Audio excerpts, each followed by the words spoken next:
Okay, and we're live at the Watchers on the Wall Awards for Season 7 of Game of Thrones. Yay! Yay!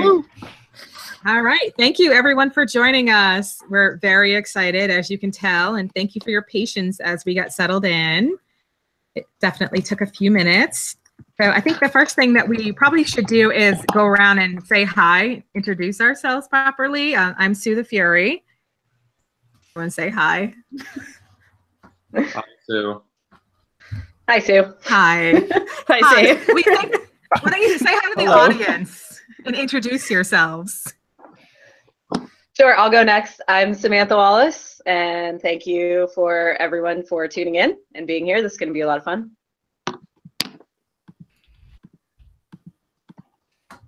How about you, Oz? He's the man in black tonight. Hi, this is Oz. How is everyone? Doing good, Oz. Cool. Yeah, they're You great. guys look great.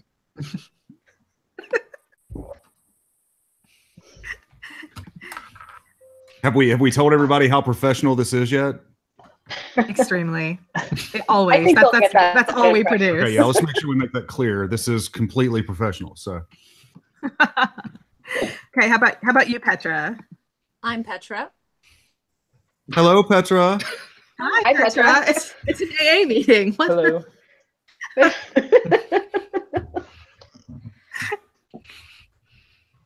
don't we just go down the line there? I'm Jeffrey, and it is midnight where I am. So yay! That's my dedication, guys. Yes, she is coming all the way from the UK. So cheers. With a big glass of mead, because I'm classy. Yes. It's a little sweet for my taste, but way to go with sticking with the theme. How about you there and the beanie fellow? Hello. Hi, I'm David, formerly known as Sir Squinty. Oh, my video just went out. Uh-oh. Oh, you're there. Oh, no, you look good. Hello, I'm David, Sir Squinty. What's up, everybody? Hi, David. Hi, David. Hi, David. I'm like the New York City resident, so hi from Manhattan, everybody. Like live from the Upper East Side right now. That's why he has all those sweet reports from the HBO events and whatnot. Is because he's right there, and we make him go. Go play those video games, whether you want to or not. It was such a God. All right, who's next? You or you? How about you, Akash? Hi, everyone. Akash of the Andals here. Happy to be here. Have fun. Yay! So nice to talk to Akash. I've never done that live, so this is fresh and new for me too. Faces to everyone's names. Yes, it definitely yes, is. Exactly. It's nice to kind of sort of meet some of you guys that I've never met in person. And in true Cersei Lannister fashion, I've already finished a glass of wine, so excuse me while I pour another one. It was a long day. I filled this up a lot, so and it's wine. This is wine. This is a very small. It's a very small wine glass, so there's a hole in the bottom of it. Oh, okay. Okay. Last but not least in the line. Yes, my name's Matt, also known as Joe Magician. I'm a feature writer and a Reddit mob. Woo! Hey! Hi! Hey. Yes, we have a lot of new faces in the past year, and it's awesome because it's been very invigorating. And it's really great the way all of the people, all the readers and commenters at Watchers have been really welcoming and really, I think, happy to have just new voices and just, fresh blood. So yay for all the new talent in the pool. So yay, thank you for joining us. Happy to be part of it. All right. All right, so getting into the Watchers on the Wall Awards, just a quick explanation. If you're new to the process, we kind of just do the same. It's the same process every year since we came over to. We kind of throw it out there to our readers to offer up the initial pool of nominees, because when we used to do the awards way back when, Winter is Coming years ago, the pool down ourselves. But people, I mean, we thought they were perfectly logical nominees, but people always wound up complaining a lot, so because we just have such different ideas.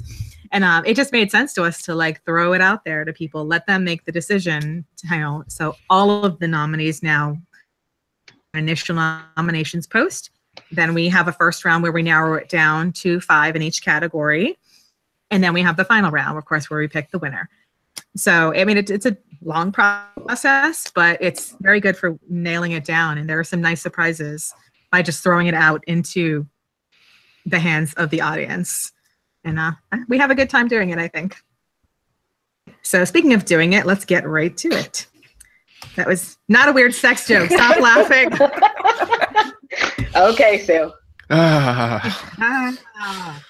Anyway, let's see here.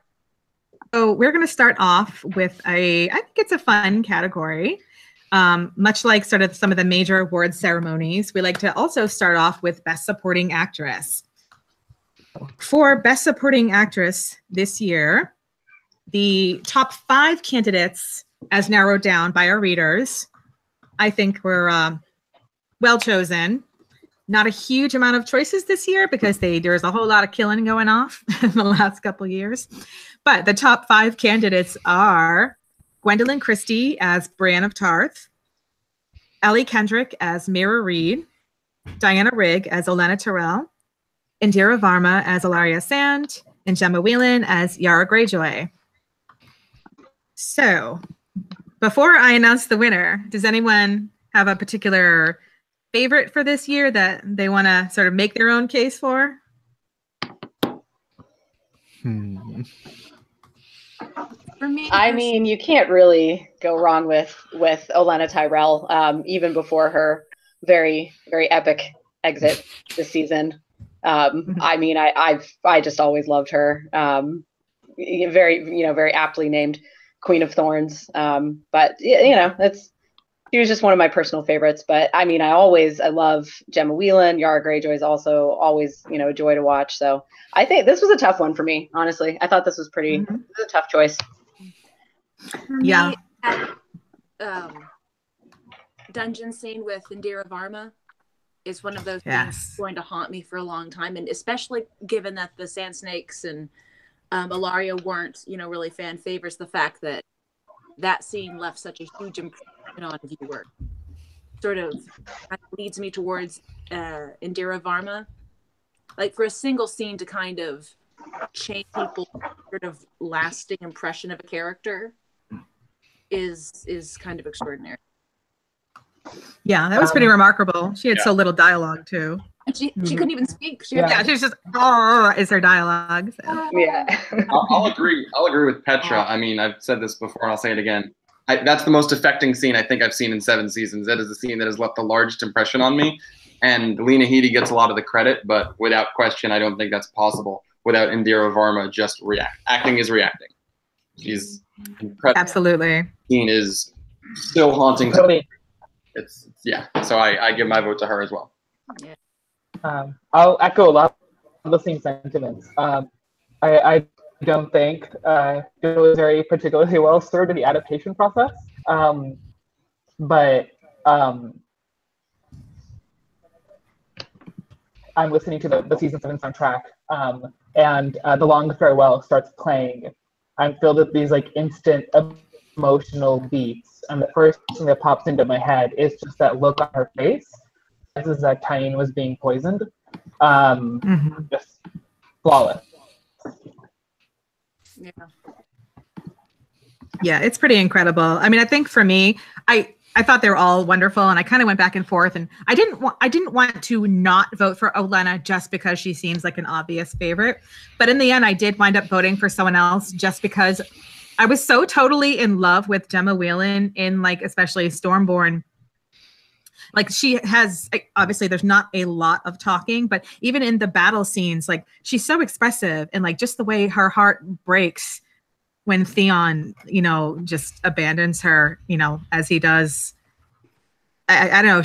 I love the way she has become such a character, and I love what she does with body language. So I did wind up voting for Gemma Whelan. But I don't think there's like a clunker in the bunch. They were all pretty great. I think she's come a long way, because when she first showed up with Theon in season 2, she did not make a strong impression on me, and I think she's come an incredible way. Yeah, absolutely. So I think that's a popular opinion. She's made it her own. She's so different than the book version. So people were initially kind of, and there was some weird writing in season 2, but yeah, some issues there. Not my favorite season, but what? No. Yeah. Well. Not your favorite? But yeah, it's pretty great. So let's see here. As far as the winner, probably surprising not a lot of people. The winner of Best Supporting Actress for season 7 is Diana Rigg as Olenna Tyrell. Yay! Very well earned. I think it's hard to argue with that performance. I mean, it's become a meme at this point. To know. Yes. I mean, she's a showstopper, and she's so elegant. She barely has to move. She just sits there and just. Nikolai kind of doesn't even have to be there. Diana Rigg just sort of has the whole scene. He may as well just be like a mannequin. Cardboard cutout. And he may Yes. be. I mean, who knows? Yes. Yeah. Although, I mean, I think Nikolai, I'll give him credit. He's like tremendous at reacting. Like Yes. he's barely moves, but his eyes kind of just, and the nose work. He's got that nose. He's got the shock face down. I remember writing about that. I think it was for the finale episode when I was writing a review. I think Petra, you commented on. You're like, yes. It was when I wrote about his facial reaction. I think it was to something Cersei said when she like almost killed him at the end, and then he leaves. I was just writing about his reactions, his eyes, and everything you're saying. It's just it's cool. It's pretty remarkable there. Okay. All right. So why don't we move on to the counterpart to Best Supporting Actress? We have our Best Supporting Actor. Petra, do you want to take this one away? Yep. Our options are Alfie Allen as Theon Greyjoy, Liam Cunningham as Davos Seaworth, Aidan Gillen as Peter Littlefinger Baelish, Ian Glenn as Jorah Mormont, and Rory McCann as Sandor the Hound Clegane. I would just say who my preference, but everyone already knows. Petra is the world's biggest lover of Theon Greyjoy. If you hate Theon, we just got to give you 10 minutes alone with Petra so she can explain why that's not correct. Or I can wear you down until you agree with me just to get away. No, but I do think, like, even if, however you feel about the character is how you feel, but on more objective terms, Alfie Allen's performance, he didn't have a whole lot of material, but the scene alone when he has that breakdown when his sister's being held at Blade Point, the fact that you can physically see him switch from Theon to Reek through physicality alone is, I don't know what more you want in a performance. I don't know what more you can really ask for. Yeah. No, I did vote for Alfie because, I mean, I thought about Rory was incredible, like especially in the first episode when we see him go back to where he robbed that family. Yeah. I mean, he was amazing in that. But so I did think about voting for Rory McCann as the Hound. But ultimately, Theon, in that episode, like you were just talking about, and also in the last episode when he is talking with Jon about being a Stark and a Greyjoy, it's just so good. You just have to give it to Alfie. I agree completely. I kind of waffled on between Alfie Allen and Rory McCann. I love the Hound. I always have.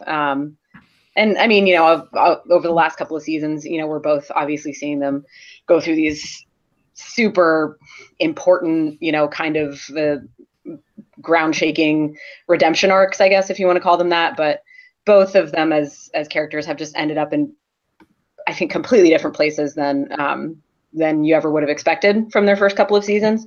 But in the end, I ended up voting for Alfie Allen too, just because his performance. I mean, like Petra said about you can actually see, like, physically the switch flips from Theon back to Reek. You know, and I'm watching it and I'm thinking, don't do it, don't jump over the and there he, you know, because it's like you kind of knew it was going to happen, but I was rooting for him. Yeah, but it's just, as soon as you saw that happen, I mean, that's what you knew he was going to do. So I personally, as much as I love the Hound, I had to give this one to Alfie Allen too. So just my 2 cents. Yeah. Is everyone kind of in agreement? I also really like the one on the scene on him with the beach where he finally sees John, and the line there isn't actually that impressive. It's just like, oh, John, I didn't expect to see you here, but you can just see how he sinks, and like if he had a tail and went between his legs and he's expecting to get punched in the face, and it's like, Alfie, you are so good at this. Yep. No one plays beaten dog. Yeah, he's really like good. Alfie Allen. Beaten wolf. Whoa. Yeah. Beaten wolf. I have an inability to vote for anyone other than Ian Glenn in anything. So unfortunately, thank you, David. Thank you, David. You're welcome. Very welcome. George Ormond has been the background of my computer screen for like 6 years.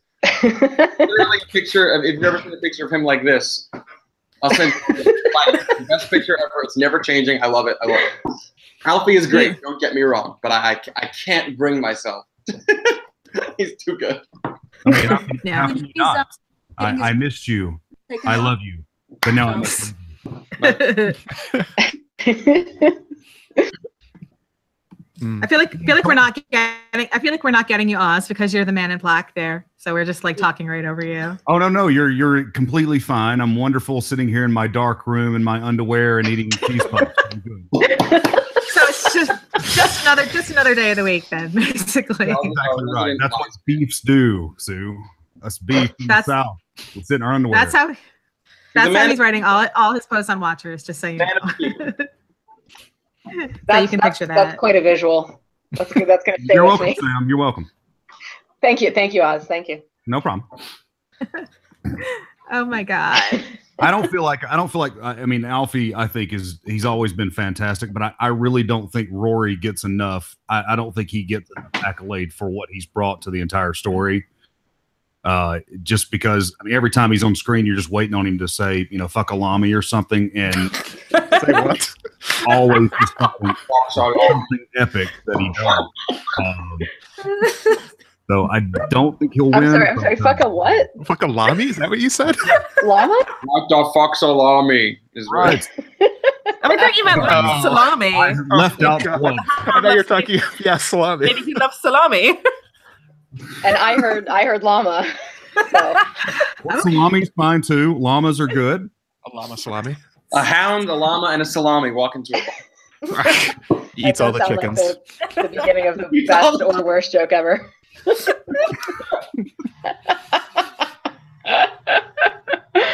Oh, this wow. So that was like a verbal Rorschach test, wasn't it? Yeah. All right. So let's see. What do we got up here next? Who's got their nominees and winners open? Wait, did I? Next is. Oh wait, did we announce the winner? Oh no, it's kind of obvious. It is. Well, I guess just to make it official. Yeah. Somebody announce it. Yeah. 0.78% of the vote, so he won by a considerable margin. So. Okay, so Alfie kicked everyone's butt. Basically, everyone agreed with us who were. I can't believe Ian Glenn won. Oh my god. We got like 1% of the vote. That was all me. But Ian is wonderful, though. I mean, that scene where he came. Oh my god, when he came back and to Khaleesi, you know, and oh my god, and then when he was saying goodbye to her again right away, and also, and she's mooning over Jon Snow, and you could just see his heart breaking. Yeah. Poor guy. Oh my god, that chivalry is just like, it kills me. He's so amazing. The last true gentleman. So Alfie won. Yay. Yay. Yay, Alfie. Yay. Yay, Alfie Allen. Well earned. All right. So now we have the next category. So yeah, let's do funniest quote. So whoever's got the nominations pulled open.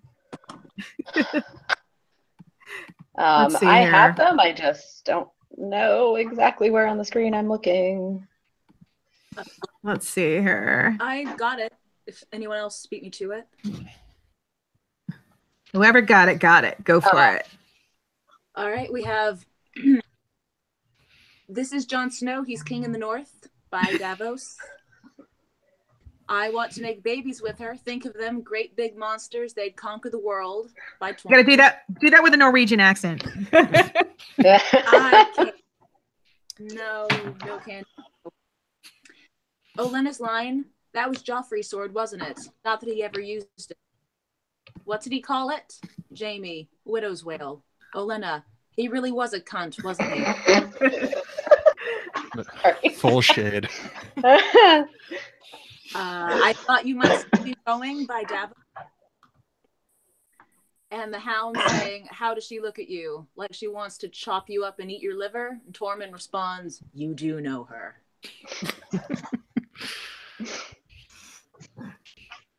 Oh, good. Oh, man. It's pretty good that we got two quotes from the same conversation between Tormund and the Hound. Like that conversation was great enough that, two of those quotes made the list.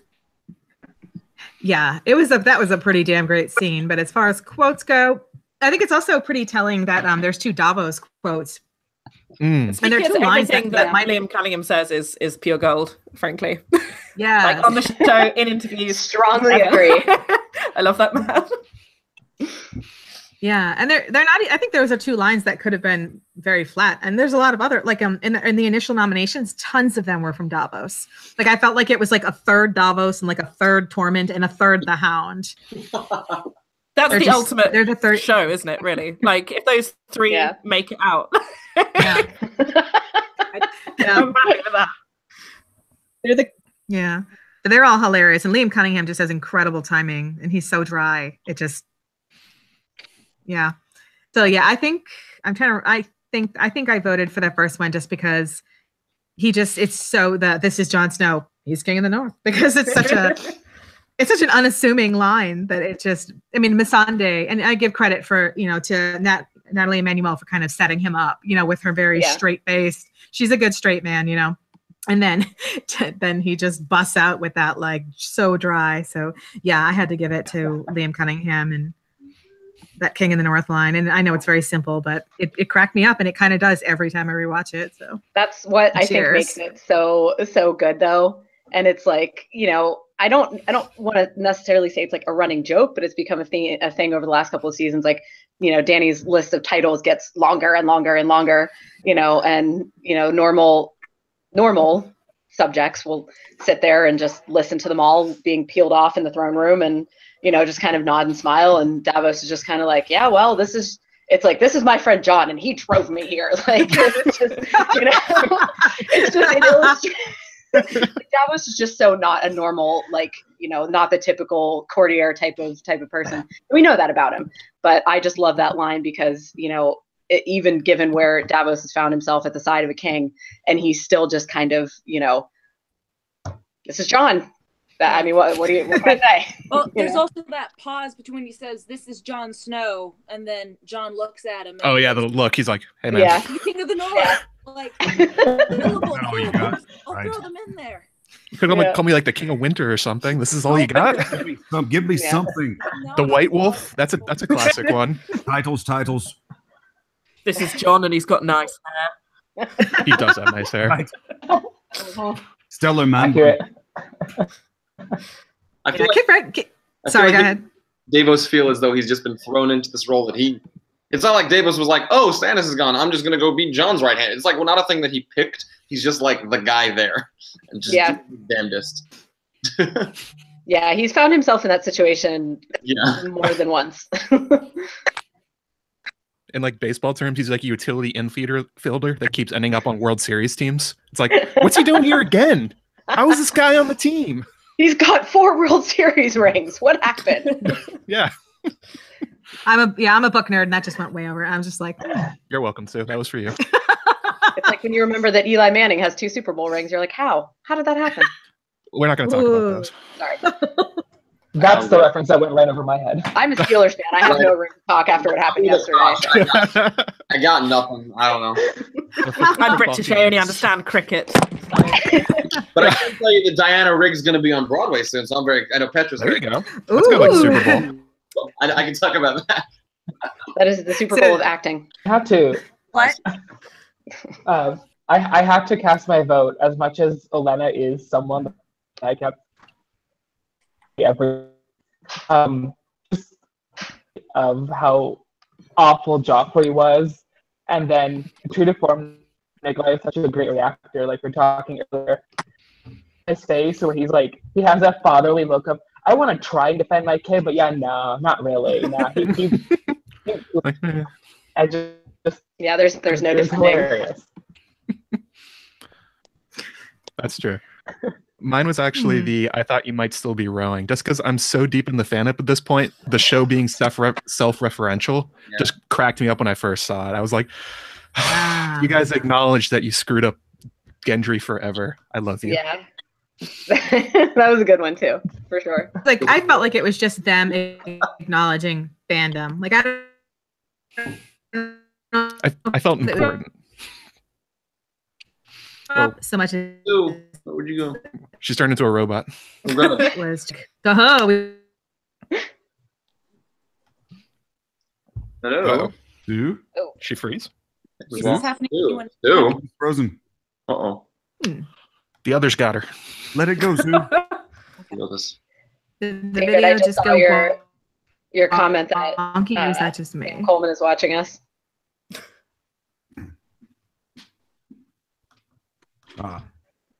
I'm talking to her. Yeah, right there. Yeah. Sue, freeze. Freeze. Petra, you're moving. Who's moving? I think it's just her. Looks like everyone else is moving. Everyone else, Matt, I see you. Sam, I see you. You're doing a mime thing. And thumbs up. Oh, somebody, that sounded like Slack. It is Slack. Sue just said I'm frozen, I think. Oh no. Let it go, Sue. Let it go. Well, she disappeared. We've lost her leader. Guys, we lost Sue. She's hopefully coming. Everybody's sticking with us. Hi. Are we still live? Pretty sure. I hope so. Oh yeah, we are. What do you know? Should we just keep going? Yeah, she's back. Yeah, she's coming back. She's coming back. Winner to the quote contest, I guess. Oh yeah, who actually won that one? Who? He's there. Jon Snow, he's king of the North. I don't know what happened there. Did anyone hear what I just said? Oh, try again. Yeah. I just do it again. Use the quote. Say it in the voice. The winning quote was, "This is Jon Snow. He's king of the North." This is Jon, king of the North. I can't. Huzzah! Huzzah! Indeed. Yay! Hooray! When's the competition for best reading of the quotes?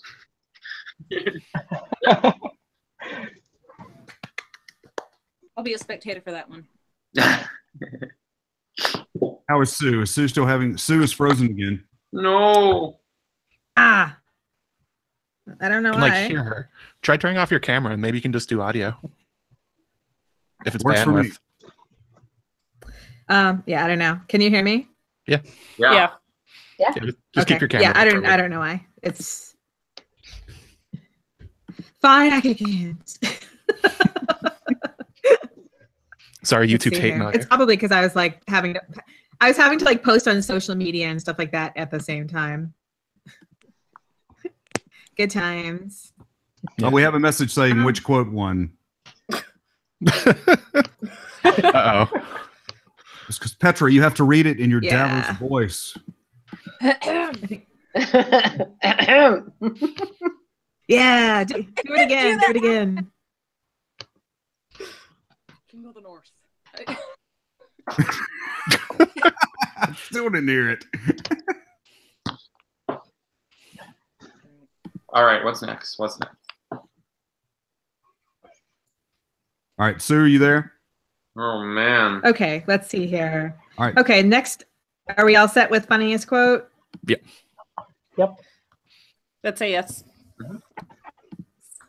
Okay, so next up is best visual effects scene. Okay, does anyone have the nominations open and want to grab that one? Pull it up. Doing Doing it right now. Yeah, I can my take. touch screen on my laptop apparently is very dirty and it's not scrolling well when I touch it. So I can take. Taking me a while to get this there. best visual effects. Yeah. Yeah. So That's why I use control. I use control find for everything. Yeah, apparently it'll be a while till I get there. that's fine. Okay, shall I take this one? Ooh. Okay.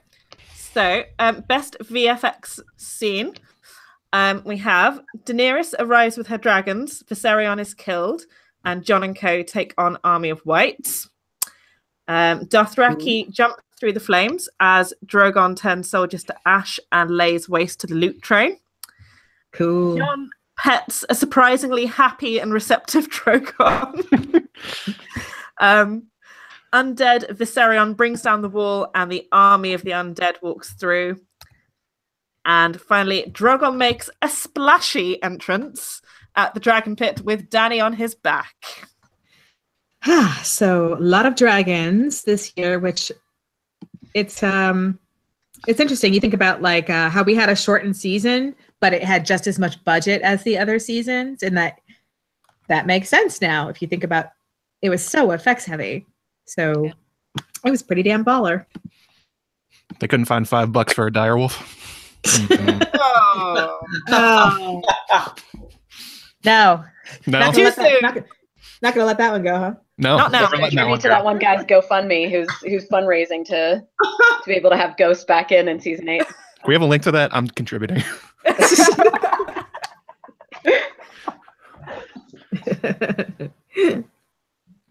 All right. Yeah, with this one, I mean, all right. I mean, I guess I'm influenced because I can see the votes results, but I mean, with this one, I just felt like it was so obvious. Like with the best special effects, we're not necessarily professionally qualified to be able to analyze what are the best because there's so many things. Okay, like the best special effects are ones that you will never notice. But I mean, the ones that make the biggest impression on the audience, you can kind of tell because you will see them in GIFs like throughout the internet. Sure. Like you will see them in memes and you'll see the stuff that makes the biggest impression. So for me, this thing winning was like, oh, obviously that thing is going to win because to this day, I still see it all the time on the internet. So I'll just go ahead and let you guys share your opinion. I'll stop rambling. For me, the detail of Drogon when petting him blows my mind every time I watch it.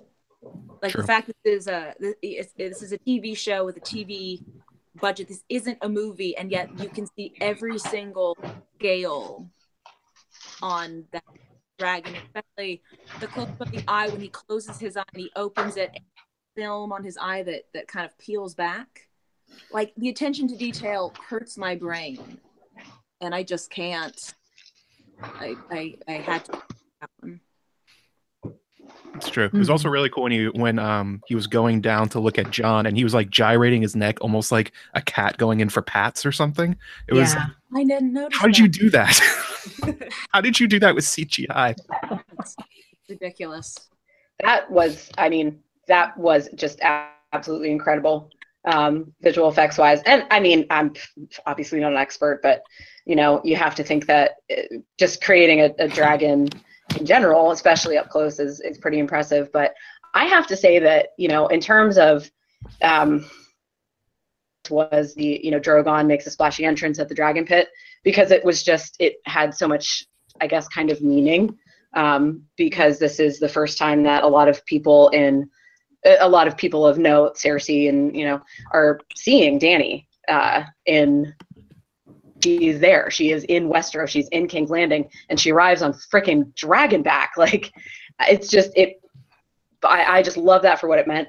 For where we've found ourselves in the series at this point. Technically, I guess not as impressive as the nice close up of Jon and Drogon. I was actually quite surprised. I was all about the ice dragon. I was a big fan of the undead Viserion. I just thought it was really cool. It was. It definitely was. It was very cool. Yeah. The detail and the petting scene is undeniable, but also ice dragon. I got to see episode 4 on the big screen. Thanks, Sue. There's nothing like Drogon just coming in and just going down the line. There's nothing like it. It was written on so many end of year critic lists, and I read every single one, and for a reason. Even people who don't like Game of Thrones and typically don't like it included it. It's so unbelievable, and watching it on the big screen I'm sorry, not everybody else can experience that. Maybe one day. It was so cool. It was just like watching the Battle of Helm's Deep live. That is how incredible it is, and think about what that means for TV. Yeah. So. True. Yeah. Wow. I wanted to say something about the design of undead Viserion before we move on. The fact that they added little tears in his wings to make him doubly evil. Yeah. I don't know where those tears come from or how he can still fly, but it's okay. But the fact that they were like, no, how can we add evil to his design? So they added these little tears. I just like that's good thought. That is. I can't remember where I saw it, Petra, but somewhere on Twitter there was a whole discussion about the physics of how technically he shouldn't be able to fly. I love this fan. Of course. At the same time, like, how does a skeleton swing a sword? I think both of those are wrong. Both of those are very wrong. Few things have given me more joy, or did give me more joy last year than Neil deGrasse Tyson announcing that Drogon's wingspan is sufficient to have him fly. That the dragon designs in Game of Thrones are actually scientifically viable. That whenever I'm sad off of that, and then I can go to sleep at night. It's great. You just learned so much about me. Okay, so what's the winner of that one? Did we announce that? No, I will announce the winner. The winner is, in fact, the loot train battle scene from Spoils of War. Dothraki jumping through the flames as Drogon smothers everyone with fire. So I'll have to give it up to the various. Actually, there's like various companies that worked on that, and give it up to all the guys in Spain, all the extras and all the stuntmen, and all those people in Spain who volunteered to. Yes. They definitely turned it out. So that's pretty damn incredible. Every single day I see somebody using GIFs from that battle. So that really tells you what a big effect it just made on people. It's part of the sort of cultural presence. It's impressive. Yeah.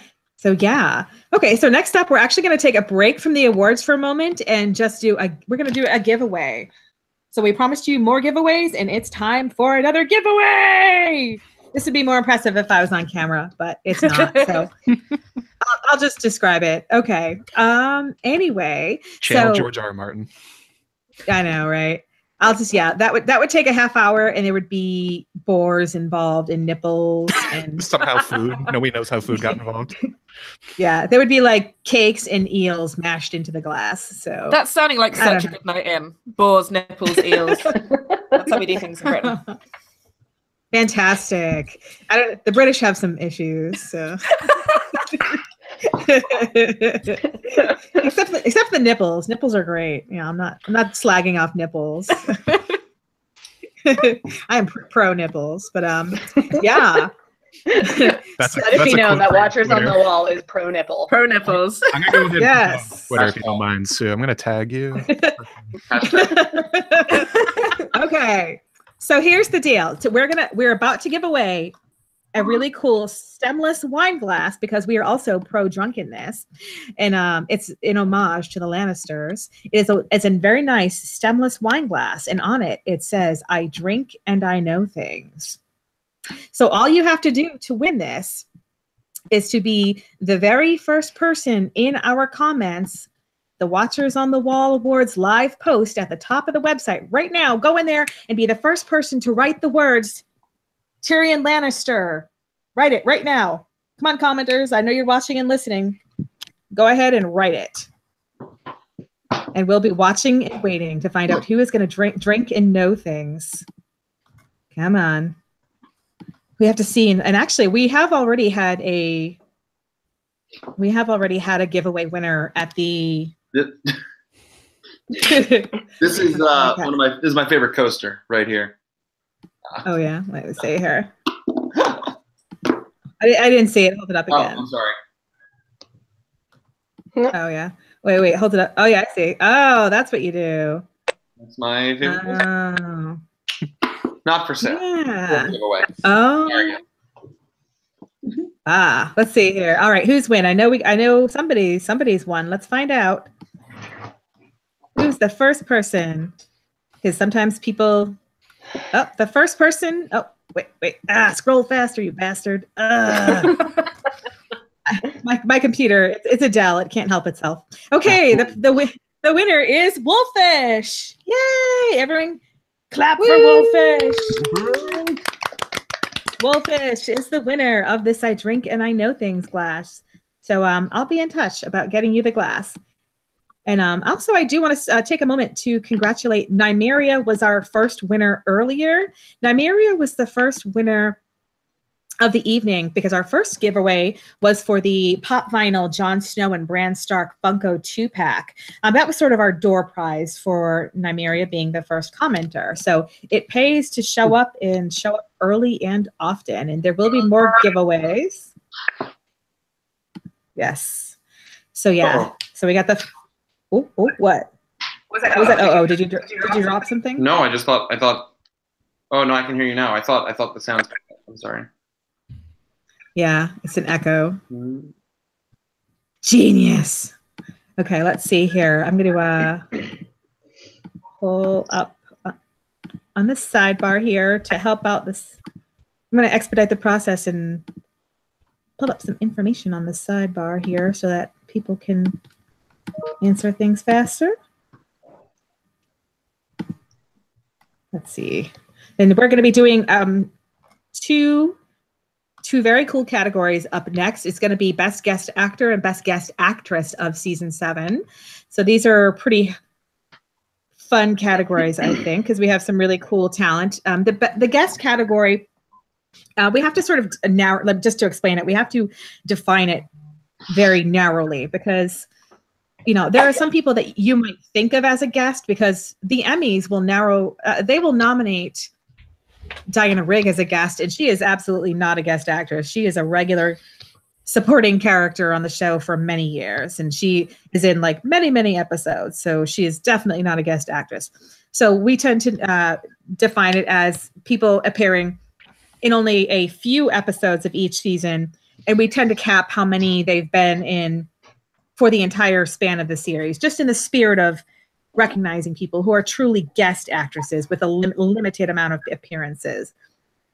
So that just explains who you will and won't see in the category. And we did have to narrow it down quite a bit, especially for the male category, because there was really a ton of great male talent in this category this year. And David is going to be handling the finalists for the best male actor. We're doing actor first. Okay. Best guest actor. I actually dropped it. Yes, but yes, you go ahead and take it away, David. Best guest actor nominees are. Where's my envelope? La. It's too soon. Milo Asbeck as Euron Greyjoy. David Bradley, very briefly, as Walder Frey. Parentheses Arya. Jim Broadbent as Archmeister Ebros, Richard Dormer as Beric Dondarrion, and Paul K as Thoros of Myr. Yeah. So that's a pretty cool category, I will definitely kick it off by I'm 99% sure that I voted for Hailu as I hope I'm pronouncing that right. I have no idea, to be honest. Just go with it. Nobody's going to correct you. Okay. I'll ask Nikolai. He would know best. As Euron, because I don't think I'm alone in saying Euron Greyjoy showed up out of literally nowhere in season 6 and did not make the strongest impression on most people. As a matter of fact, I thought a lot of people who are casual viewers would honestly forget him by season 7. He doesn't do much. He like tells a bunch of people to make him a boat and that's it, or make him a lot of boats. But like, the character turnaround, I think we covered that a lot. A lot of people have talked about the character turnaround from like, and not like they changed his character. He just didn't have a character, and they gave him a character, and he ran with it.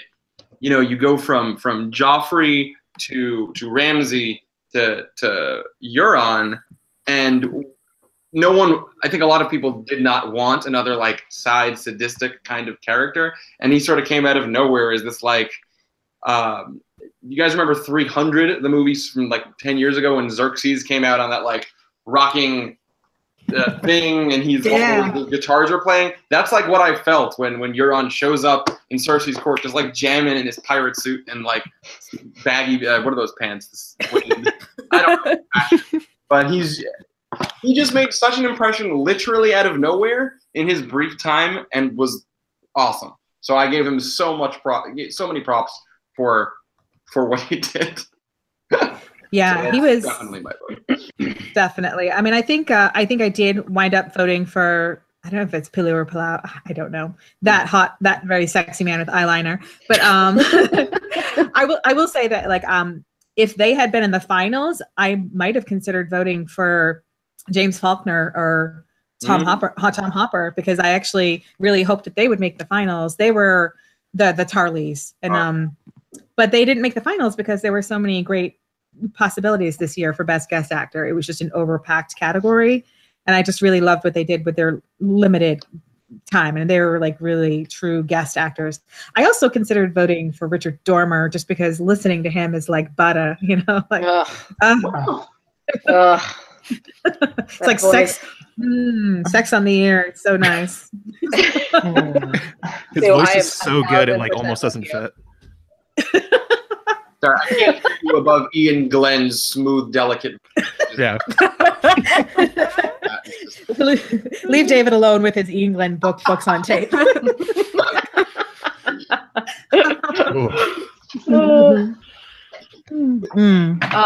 I really enjoy watching Pilu Asbeck as Euron Greyjoy. I mean, I think there's a lot to enjoy, but sometimes I don't feel like he's trying too hard, but I kind of feel like I'm just watching someone trying to do their best impression of Captain Jack Sparrow, just with fewer dreadlocks.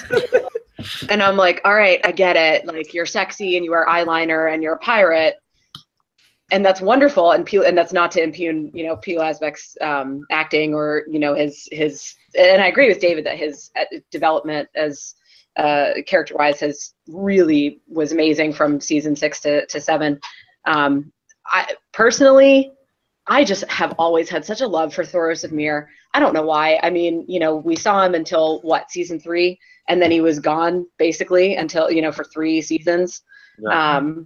But I really love Paul Kaye as an actor because he did so much with that role, and he was he's pretty limited in it. Like I said, you know, we don't really see him a whole lot.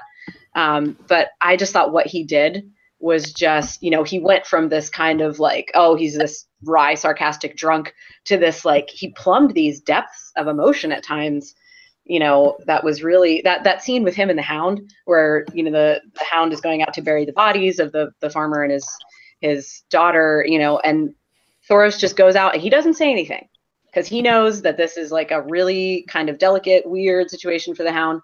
And he just, at first, he doesn't say anything. And even when the Hound is kind of like, you know, oh, I forgot the words, fuck it, whatever, you know, he's still just, he doesn't like make a big deal out of it. And if he would have in that scene, then the Hound would have had like a, you know, really negative kind of reaction to it. I really loved Paul Kaye's acting in this season. And I was very sad to see him go. But I mean, dying at the hands of a white polar bear, that's how I want to go. That's how I want to go. I'll tell you that. You're here. I kind of agree with you, Sam, to be honest. Like, I've always found Pilu slightly hammy. And I think that might be because pre-Game of Thrones, I knew him as a host on Eurovision. Really? So, I did not know that. like, when I see him, I just think, I just think about my favorite event of the year, Eurovision. So, yeah, I don't know. I find him a bit of like a hammy pirate man occasionally. And, bless him. And I have so much time for Paul Kay as well. I was genuinely very, very devastated when he passed on. So yeah, I cast my vote for him. I did. It's a tough old category, I think. I mean, even Dave Bradley with his like 5 seconds of screen time, he did well. And Jim Broadbent with his super fuddy-duddy maester in the Citadel saying, like, you can't do this stuff. It's like, you are so perfectly still Horace Slughorn, but like so much worse somehow. It's like yeah, and he had a beautiful monologue, like where he's talking about them being the memory of the world. I mean, I loved it.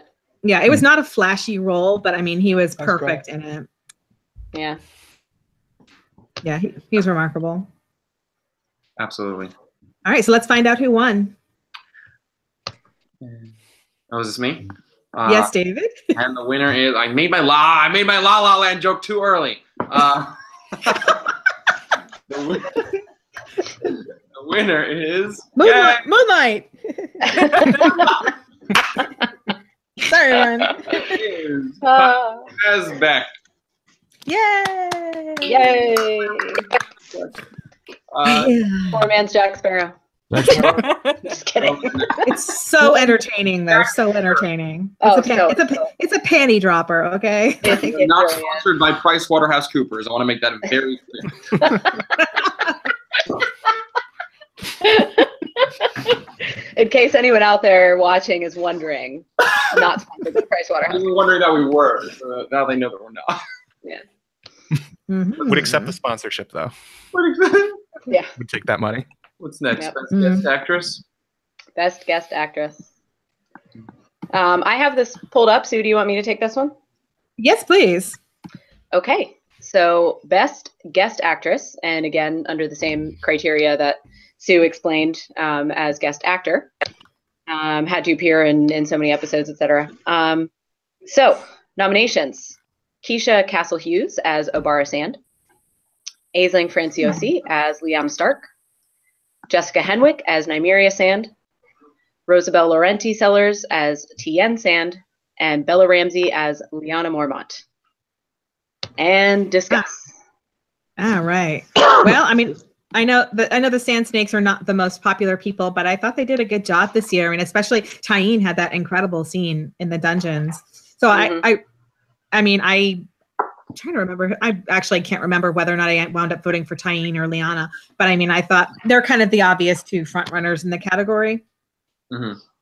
Yeah, so that's what I think.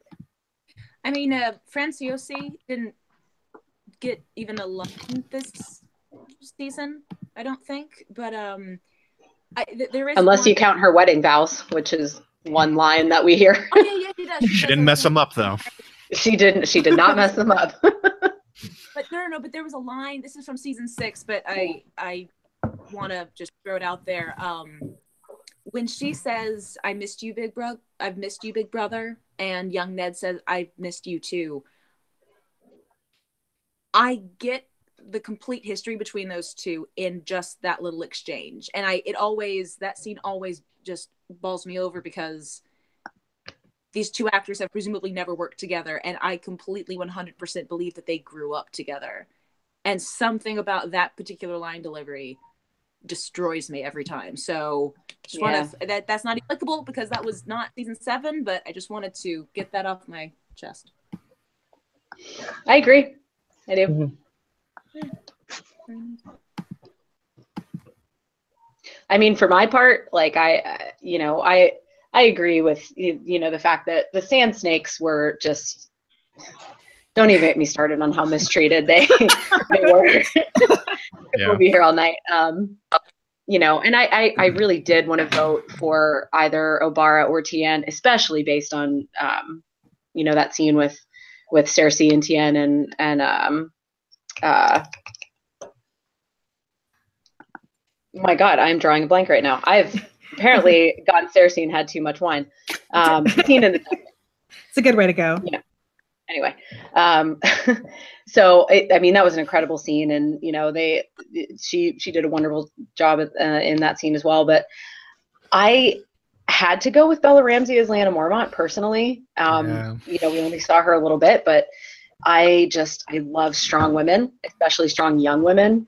And maybe that's just, I think maybe, you know, it's a sign of the times for me. It's just kind of like, you know, especially in this kind of climate, I really just love to see like a strong young female character who's like, guess what? MFers, like, you know, MFer, like, how old am I? Like, what is happening?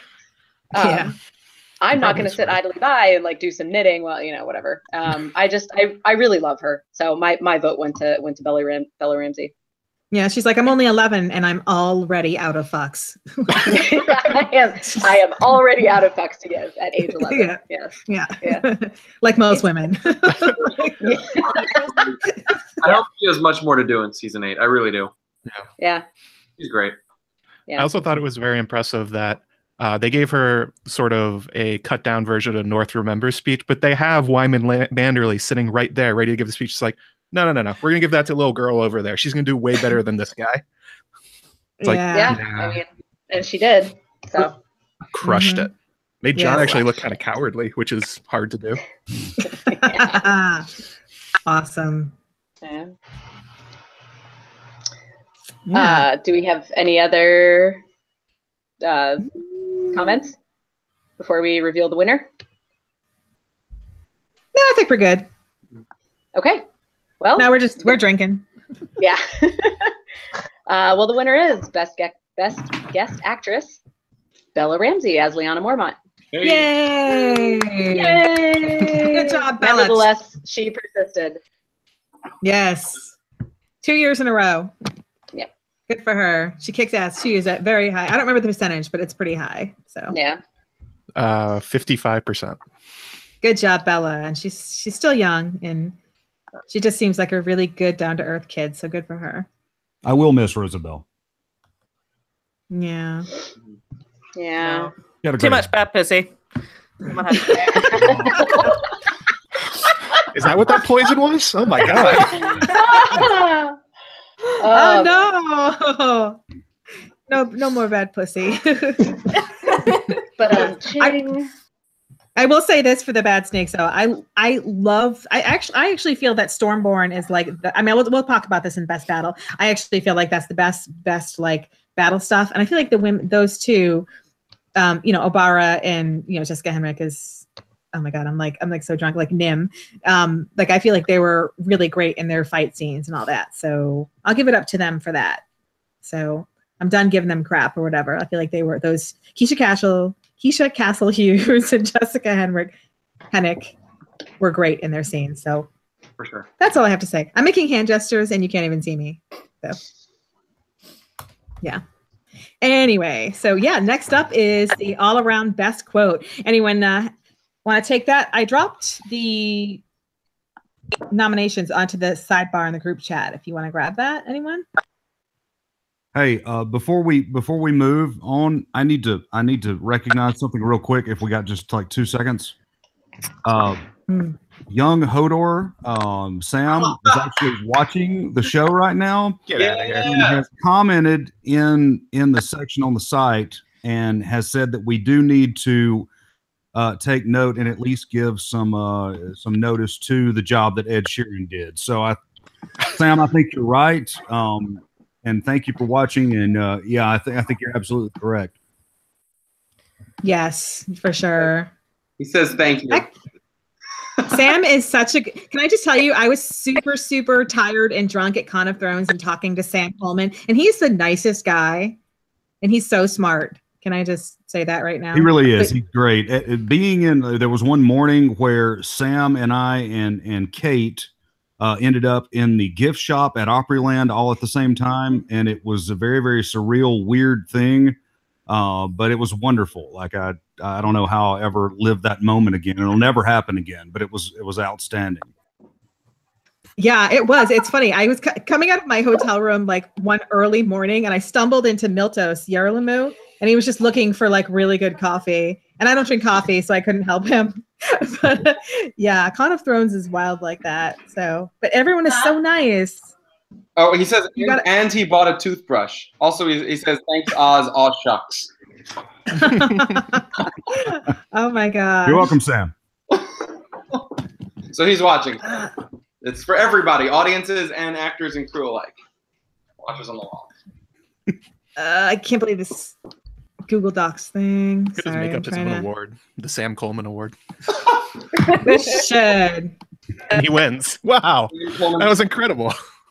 It's like, wow, look, it's the Sam Coleman Award for being awesome and funny and having really good hair. Just being a fan. Okay, so I think the sidebar plan isn't working very well. I'm just going to drop it into Slack because, yeah, let me see here. God dang, man. Sorry, everything's moving very, very slowly because I have like 6 tabs open in order to do this. Okay, sorry about that.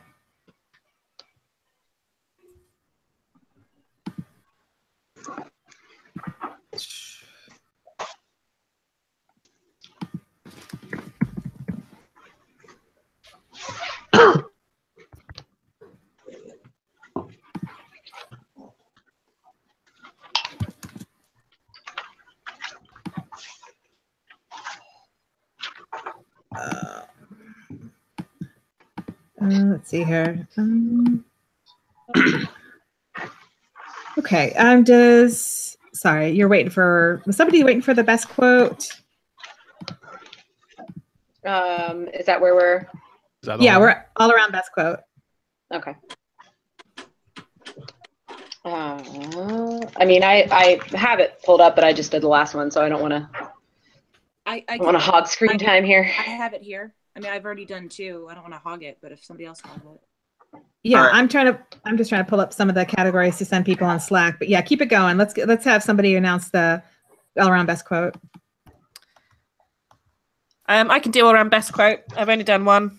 I'll do 2. Yeah. You can hear my dulcet English tones. Yay!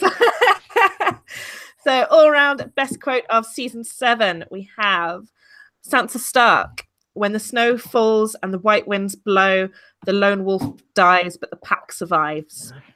We have Olenna Tyrell. Tell Cersei, I want her to know it was me. We have Arya as Walder Frey. Leave one wolf alive and the sheep are never safe. We have Daenerys Targaryen with Shall We Begin? And finally, we have Beric Dondarrion. Death is the enemy, the first enemy, and the last. The enemy always wins, but we still need to fight him. Before we start any discussion, I just have to say that as an American, your accent makes all of those sound so much better than if any of us would have read them. Yes. Just saying, especially the Sansa Stark one. I was like, I'm there. I'm there at Winterfell hearing her say this. Yeah, I was born to be a Bond supervillain. Let's not. Especially now with your hood up and you're like half like hidden in shadow. She's like Voldemort.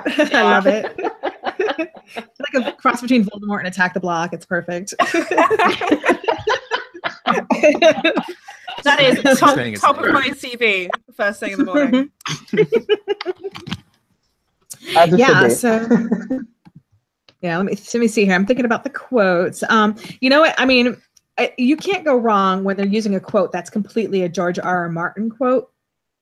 I mean, let's be real about that. That's one thing. The lone wolf quote, which I don't have it right in front of me, but that's direct from the books. So I mean, it's a pretty beautiful quote, and they used it in all the trailers this season because they knew it's a very powerful quote, and they have Sansa repeat it, and it was something that Ned said, so it's especially powerful and layered because it really touches that chord in us. So I mean, that just rips your friggin' heart out. Yeah. But I think I was wavering between that and Olenna because of the mic drop too. I mean, personally, that just, it's so epic. I mean, it's the line that launched 1,000 memes. I mean, it was so good. And it's kind of, because for seasons now, Cersei's had this, obsession with the fact that it was Tyrion that killed Joffrey, and, and I mean, we as viewers know that it wasn't, but Cersei still doesn't know that. And to have Olenna say that to Jaime and just kind of like, and then again, we see later in the season that he delivers that news to Cersei, and then she really does find out that, it was not Tyrion. It just, mic drop in the best of ways. I'm a little partial to leave one wolf alive and the sheep are never safe, simply because of the way it changes the scene, the way it's used. Like, from the moment that you see Walder, it's Arya, like, what's about to happen. But even so, Walder's talking, he's giving his speech, and then he gives that line, and that's when the scene turns. And so I just love that. Like, maybe the line itself is pretty good, but the way that it changes really feels it for me. Yeah, that's a good point, for sure. I have to echo Petra's sentiments on this one. And what I really like thematically is how that quote is like the inverse mirror of the lone wolf quote from Sansa, and I thought that also did a really great job of illustrating the difference between the two sisters, regardless of how one might feel about how the conflict eventually does play out. I think I'm a big fan of the Sansa quote. I think because, I love the Olenna one, but Olenna has had amazing one-liners since she started. True. People have been quoting, Cheese Boy and all this since day one. Whereas, and Sansa gets so much hate in the fandom. I think it's nice to see people go, she gets an awesome line, and to see everyone kind of repeating it and using it was cool. For sure. There are so many callbacks, I think, this season that it just really fit in perfectly with that whole theme, kind of.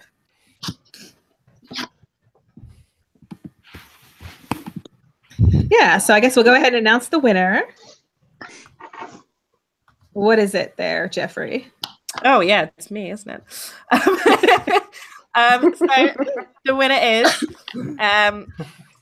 it's the Sansa quote. When the snow fall and the white winds blow, the lone wolf dies, but the pack survives.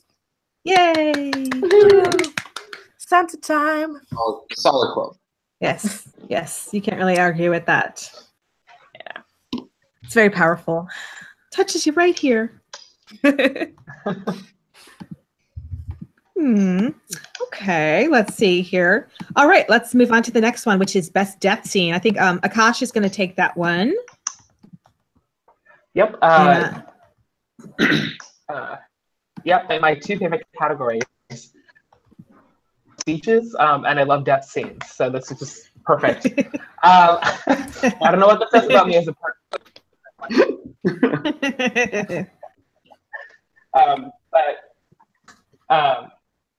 But season 7, just I think, in partially as a consequence as being the penultimate season, so a ton of people just have to die.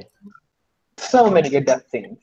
So the nominees are Winter Comes for House Frey, with a little from Arya Stark and Poison, along with a lovely Arbor Gold motif.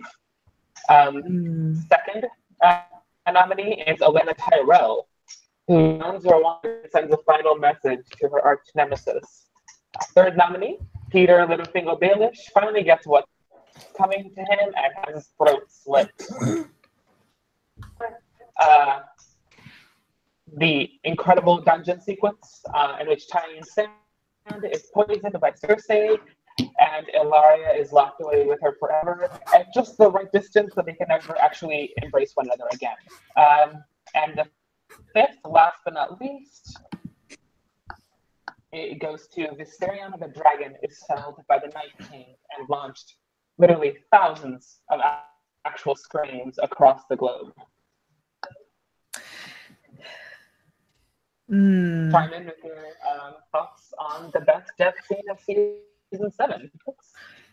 Well, there was no shortage of them. And I kind of said something earlier about how much I love the Tarleys stuff. And I really wish the Tarleys was in the top 5.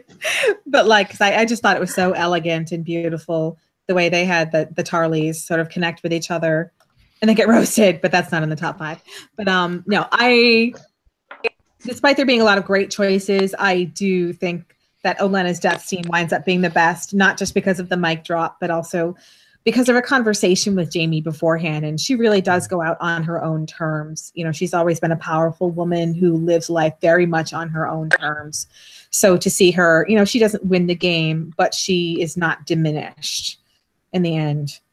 And so she's like, okay, you know, she did not find a way out of it, but okay, so that's it. That's the end. And I liked how it was done. And I thought her and Nikolai were just acted their butts off. So I just thought it was a beautiful scene and it wasn't gratuitous or anything like that. It was just very elegant. So I thought it was a beautiful scene. It was sort of a wish fulfillment death scene in a way. Like if you have to go like Olenna. Yeah. Yeah. Not many of those, but that's definitely one of them. It's true. And the interesting thing about her death sequence is that she went into that without any poison herself. You assume when you see the Lannisters coming up, you're just going to find someone down it. She goes into her meeting with Jamie. It's like, what do you got, man? Yeah. Well, and she could still be alive, right? Well, I'm sorry. I'm just kidding. I had to do it. That was for the yeah. Lady Stoneheart. Oh my God, she's coming.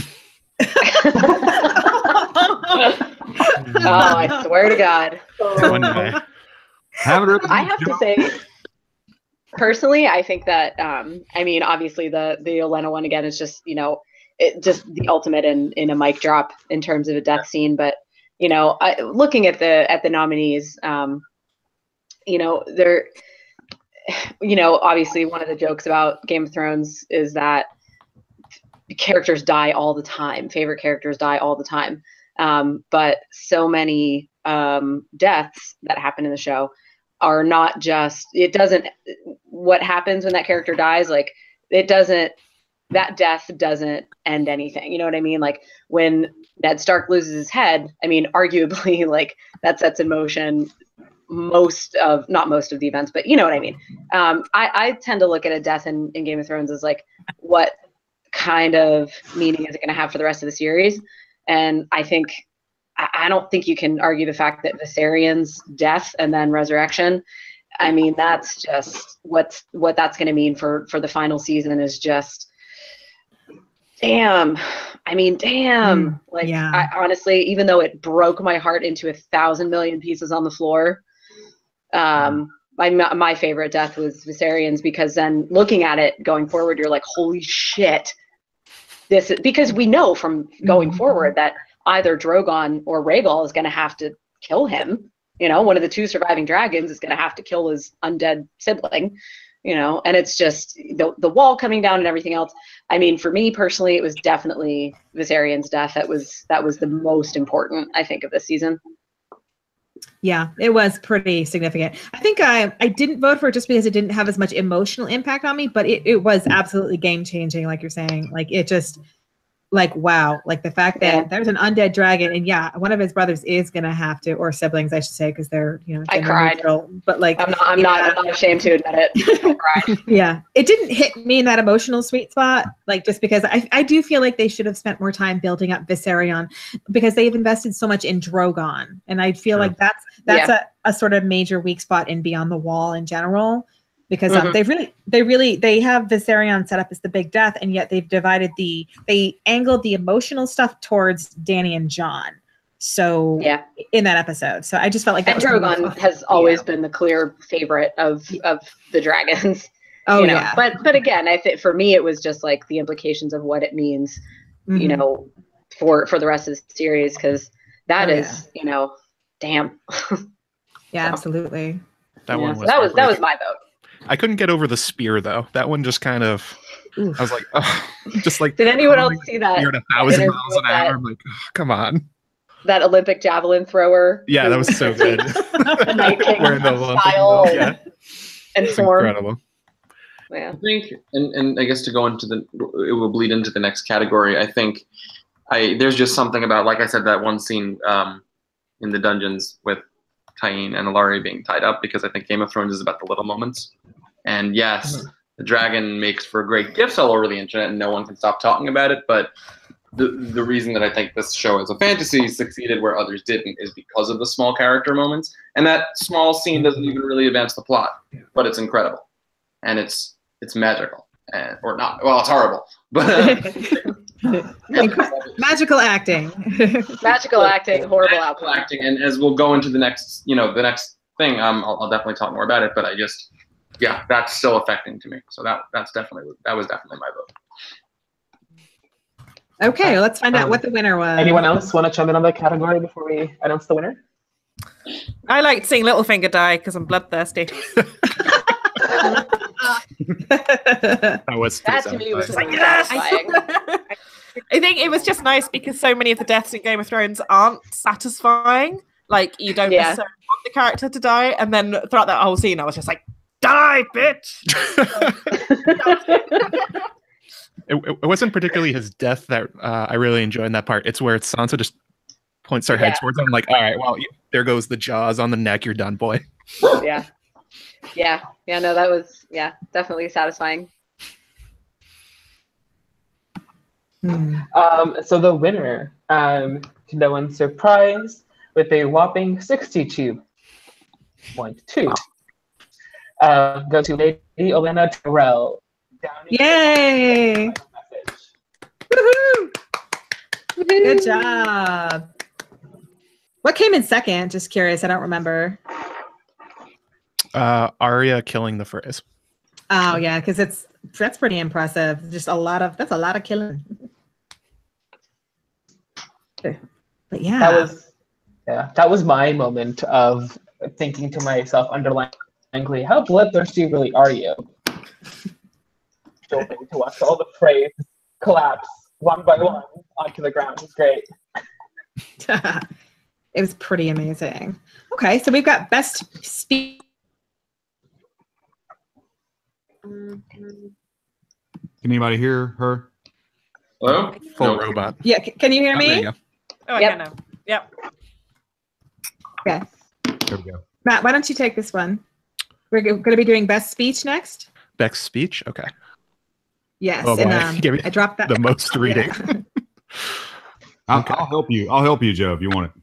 Yeah, okay. We'll switch off. I'll do the first one. So for best speech, it's the second one's longer. I know. That's what you're getting at. The first one's from Olenna Tyrell.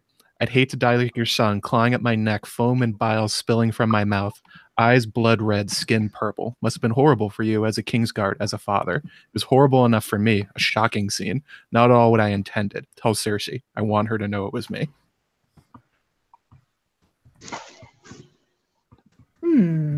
Very nice. Very good dramatic performance. Thank you. Really was. Matt, you want me to take this one? Yeah, go ahead. Okay. Should I read it in my best Davos, which is going to be horrible? Yes. Please do that. Okay. All right. Here you go. Southern Davos. Here we go. You don't believe him. I understand that.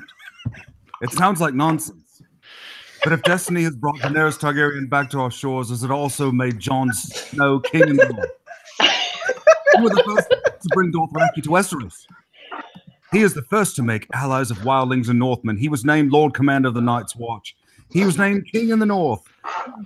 Right? He has no birthright. He's a damn bastard. All those odd sons of bitches chose him as their leader because they believe in him. All those things you don't believe in, he faced those things. He fought those three. Am I Scottish? All those things you don't believe in. He risked his life for his people. He took a knife in the heart for his people. He gave his own. If we don't put aside our I think typo. Enmities and band together, we will die. And then it doesn't matter whose skeleton sits on the Iron Throne. Beautifully done. Is it too late to take away best guest actor from Pilo Asbeck and give it to Oz instead? Sam Coleman just Oz wins the Sam Coleman Award for that Davos. These are our awards. We can do whatever we want. You tell Liam to call me. You're going to read The Winds of Winter. It's going to be amazing. Oh, that is an audiobook I would gladly buy. Pay extra for the Oz version. Thank you, Matt. Yep. All right. I'm going to take a break after that. Yeah. This one's from Sansa. Sometimes when I'm trying to understand a person's motives, I play a little game. I assume the worst. What's the worst reason you have for turning me against my sister? That's what you do, isn't it? That's what you've always done. Turn family against family. Turn sister against sister. That's what you did to our mother and Aunt Lysa. And that's what you tried to do to us. I'm a slow learner, it's true. But I learn. To draw it out.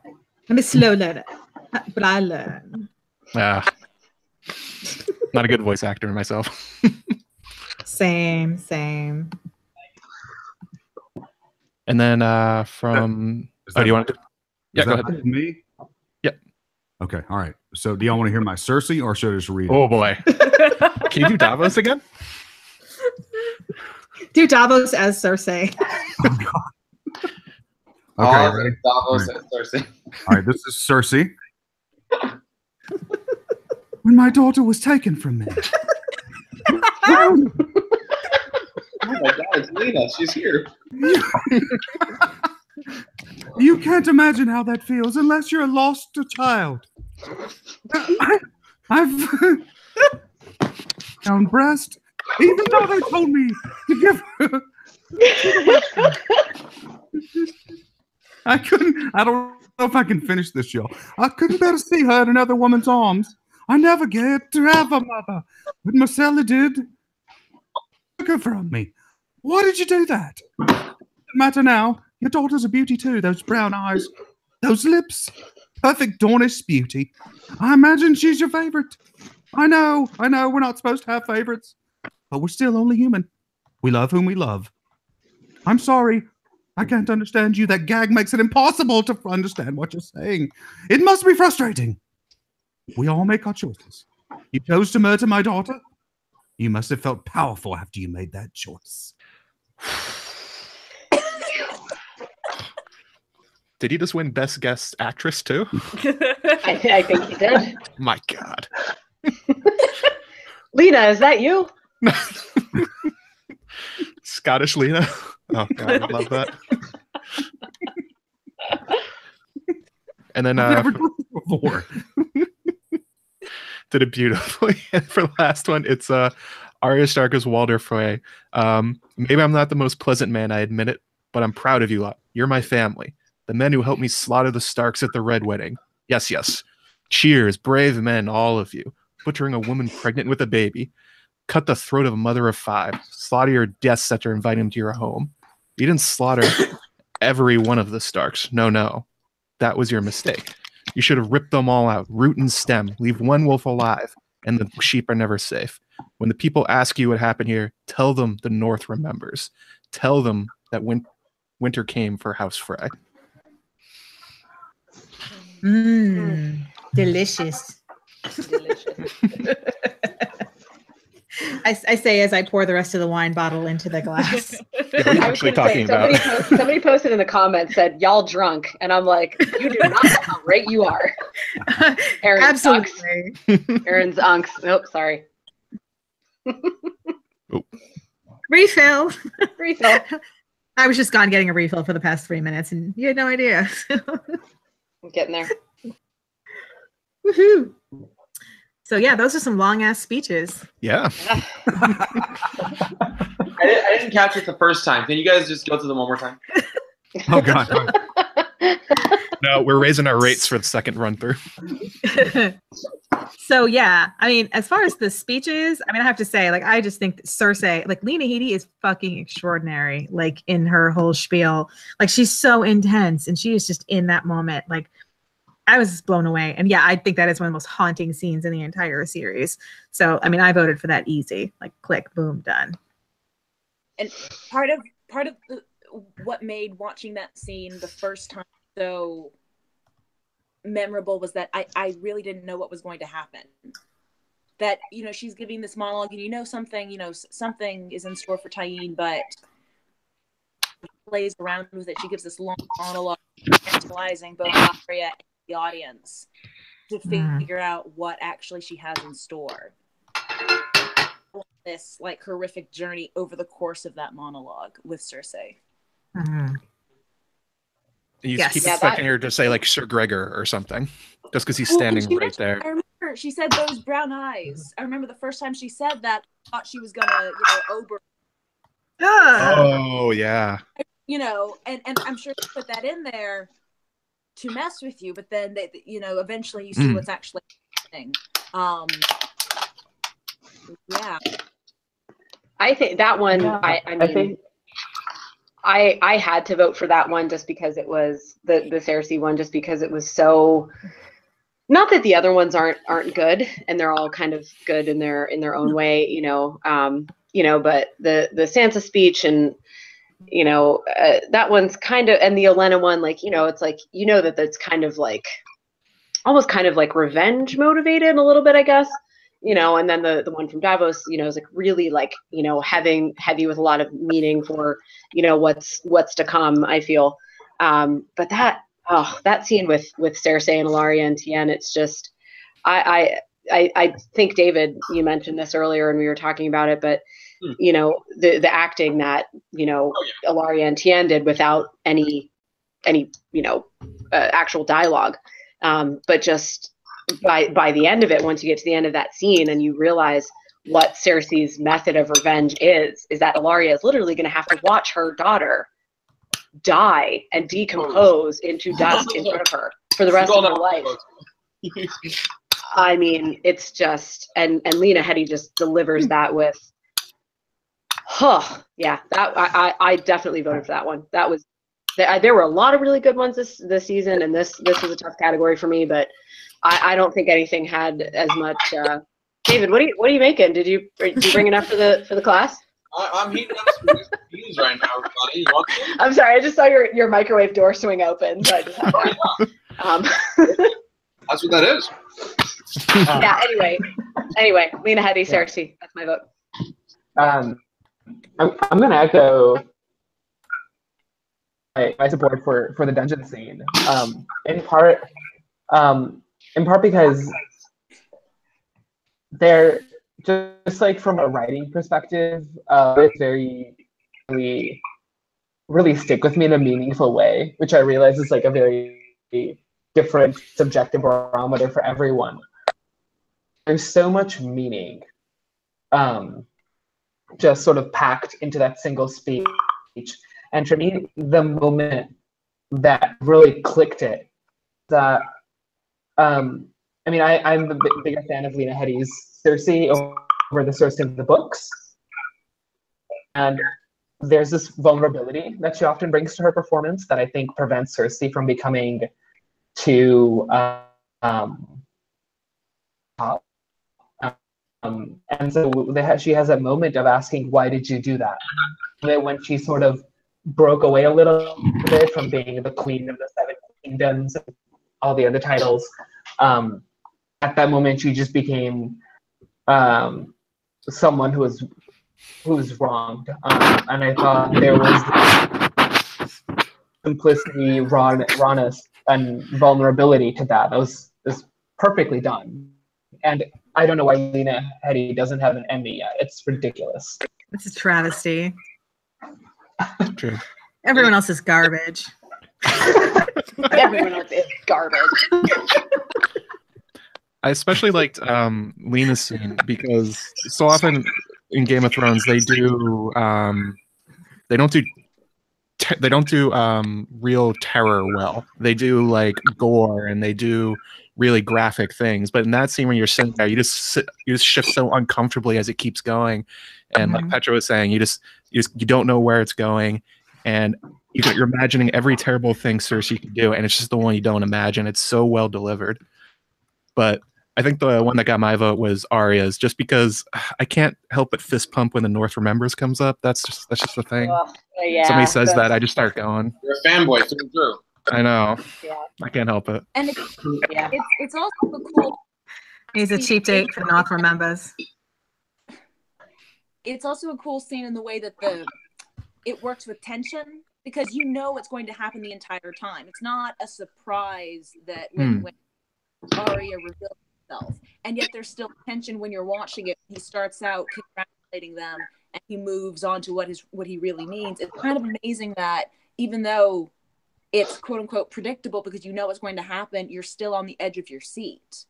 And I find that really odd when writers do that. And very, very impressive. All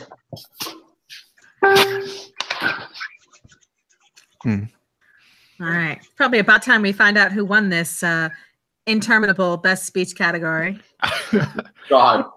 We should probably run through them one more time just to... Only Oz, though. Only Oz. No, Oz as Ian Glenn reading. Oh, yes. Oh, but only with Oz's deep Alabama drawl, so that they all sound like characters in Cool Hand Luke. You know, just go in. Or we could just announce the winner. I want to hear any and all of those speeches with a Canadian accent. Ooh, that'd be pretty good. I feel like throwing in some A's there would make any of them that much better. Or like a really good Forrest Gump. Oh, I would kill for that. Hey, he's from my state. Exactly. You can do it. Oh man. Rainbow. The winner for all right. best speech of season 7 was Olenna Tyrell with "I want Cersei to know it was me." Yeah, it's a good one. It's hard to argue, although I might. We tried. We tried. Yes, it's hard to argue with the pop culture power of that scene. Yeah, very much. And you see like cat memes with the cats have like.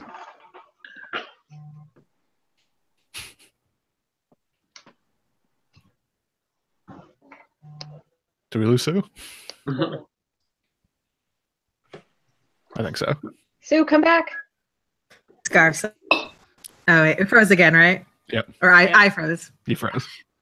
Okay. Did it freeze before I was explaining the cat meme?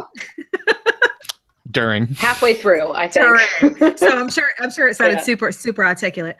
Yeah, I was just saying that like you could tell that Olenna really, that scene just really permeated the pop culture, because like you could see like the cat, that meme where the cat has a headscarf on and it says "Tell her it was me" at the bottom.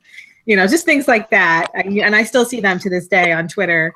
So that really tells you like that scene is really just imprinted on, people's minds. So, yep. And I have to wonder too, if the Cersei scene was almost too disturbing for a lot of people.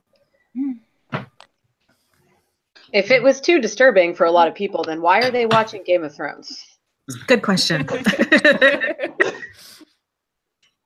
question. Yeah. So okay. Cersei's done some disturbing things before this too. Yeah. Okay, well, moving to a category that's not quite as disturbing, Sam is going to take on our best new costume, which is a brand new category this year. So it should be fun. Yay. I'm very excited for this one. So best new costume, we have a couple of amazing nominations for this one.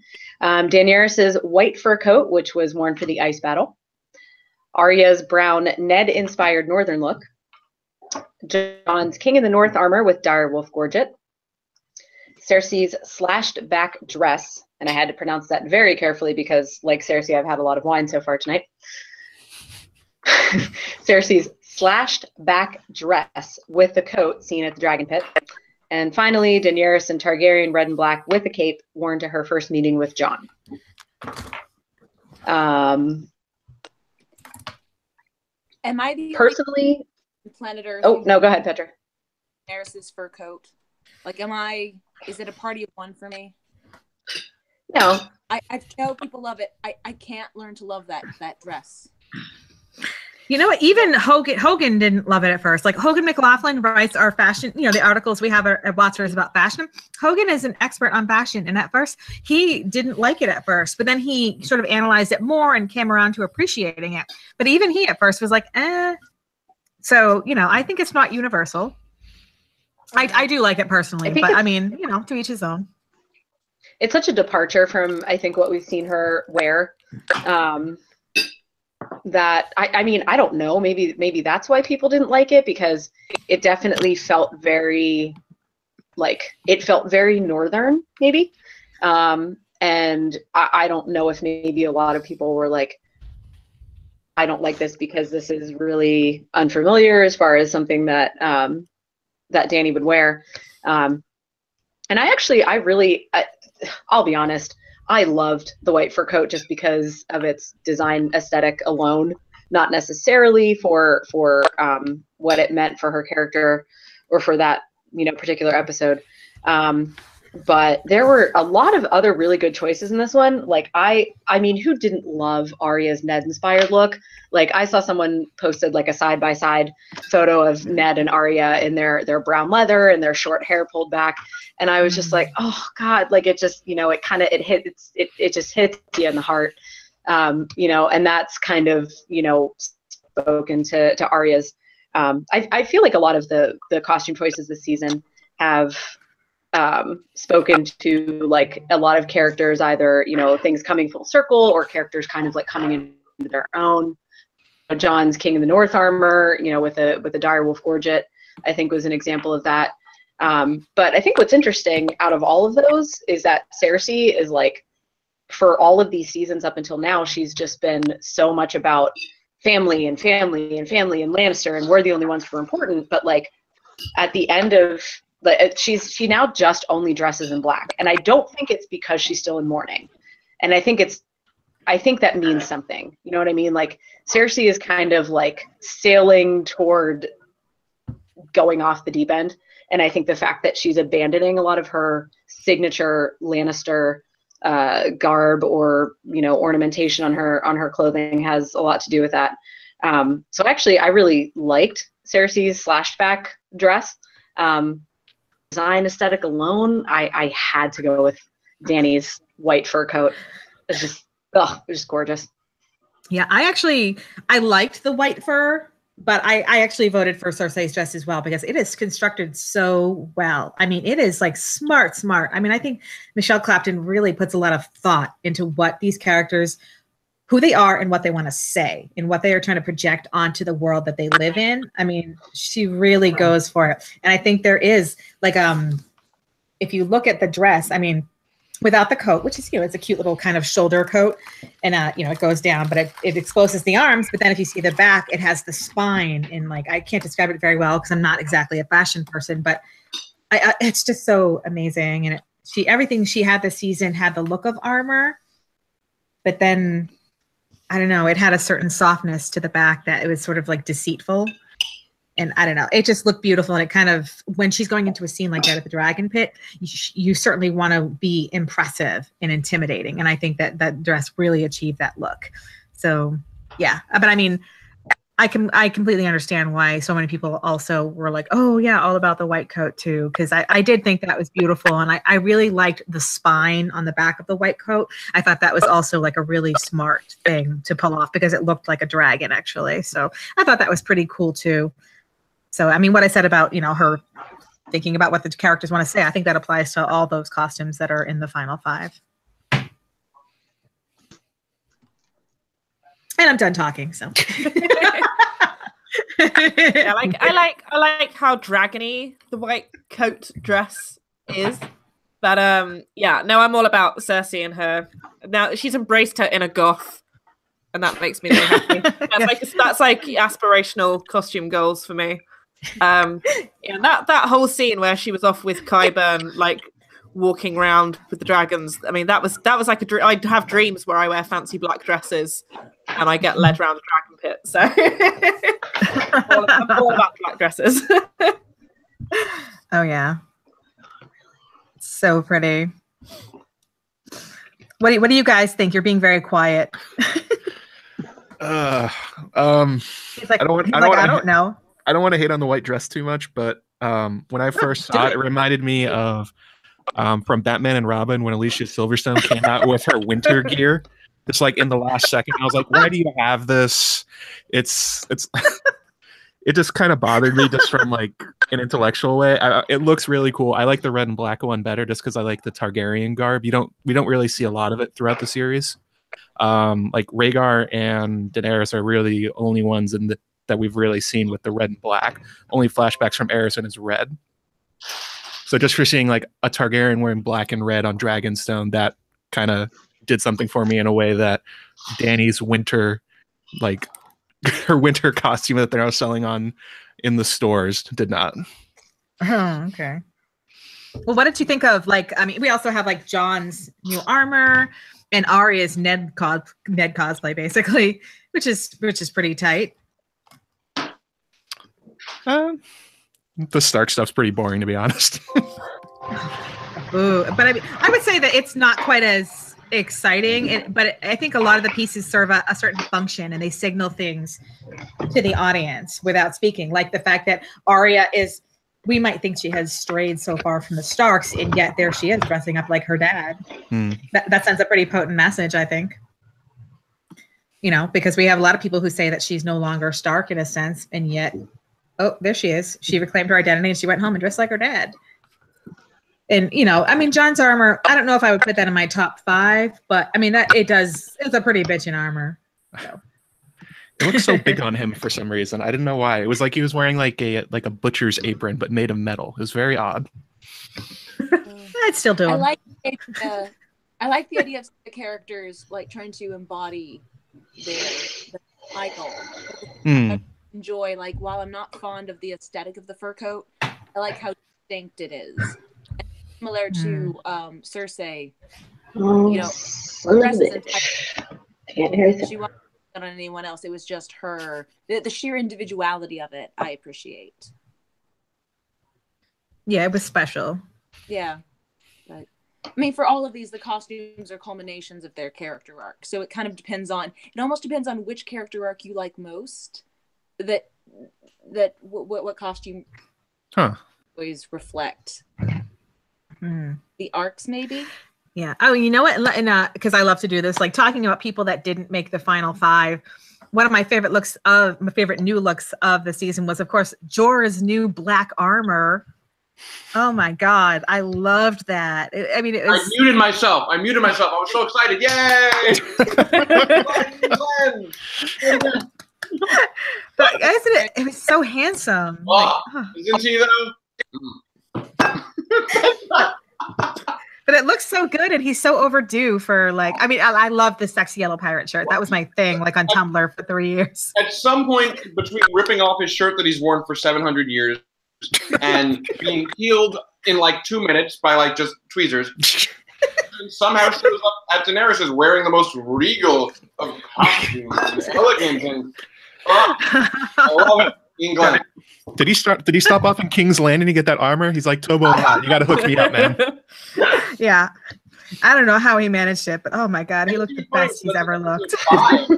Which is the fastest paced episode in the history of time. So even the little things, like just him showing up, he somehow bought a costume on screen. Or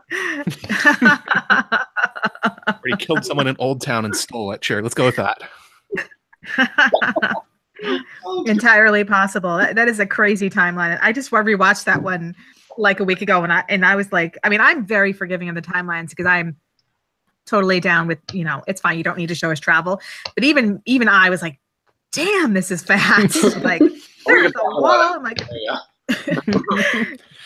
there's a whole other. Is that another category? Just jetpack. Best jetpack is probably Jon and Davos, you know, but that's just my take. I think that's probably right. There's pretty slick. They also put a good one on Gendry might have a claim for that too.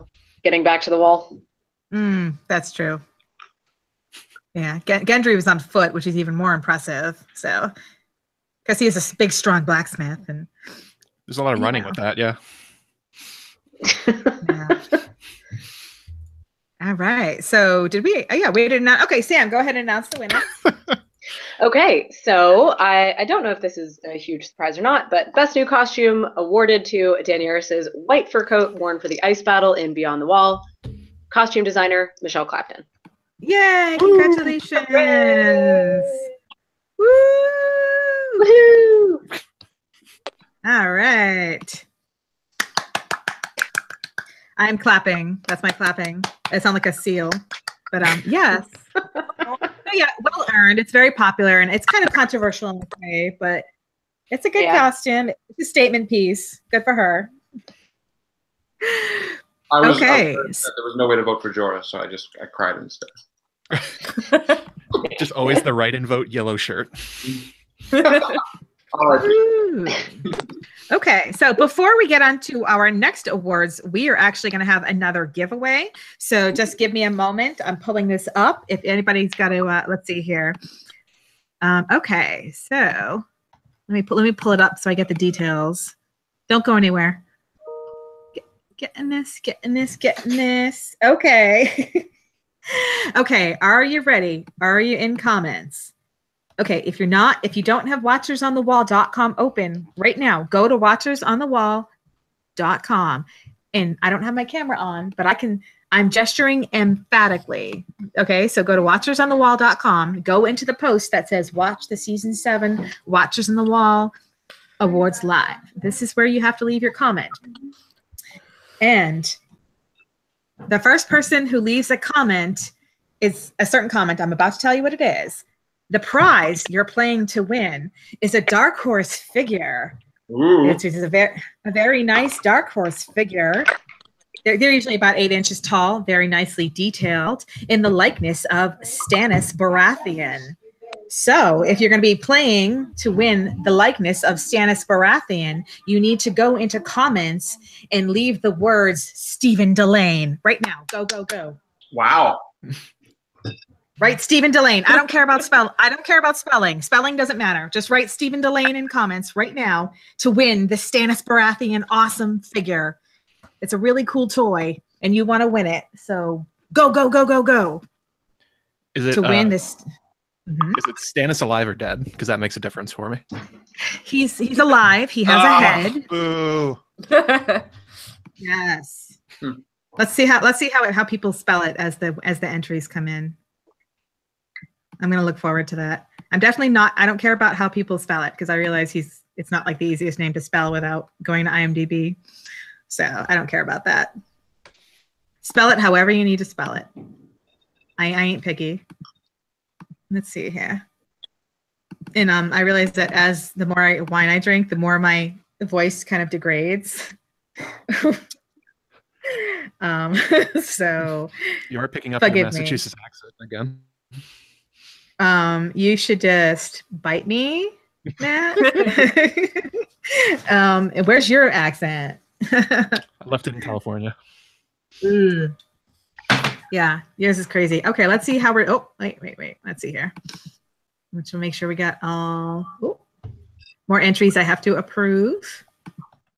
I love seeing all the different spellings because honestly, Game of Thrones has such a wide variety of like actors with names that you're like, what? Okay. Let's see. Who is the first person? Okay, we have a winner. The winner of our Stannis Baratheon figure from Dark Horse Comics. The winner is Gustavo Salgado. Gustavo. Yay! Congratulations. Woohoo! But I love that Sam entered too, just for funsies. Sam is awesome. Woohoo!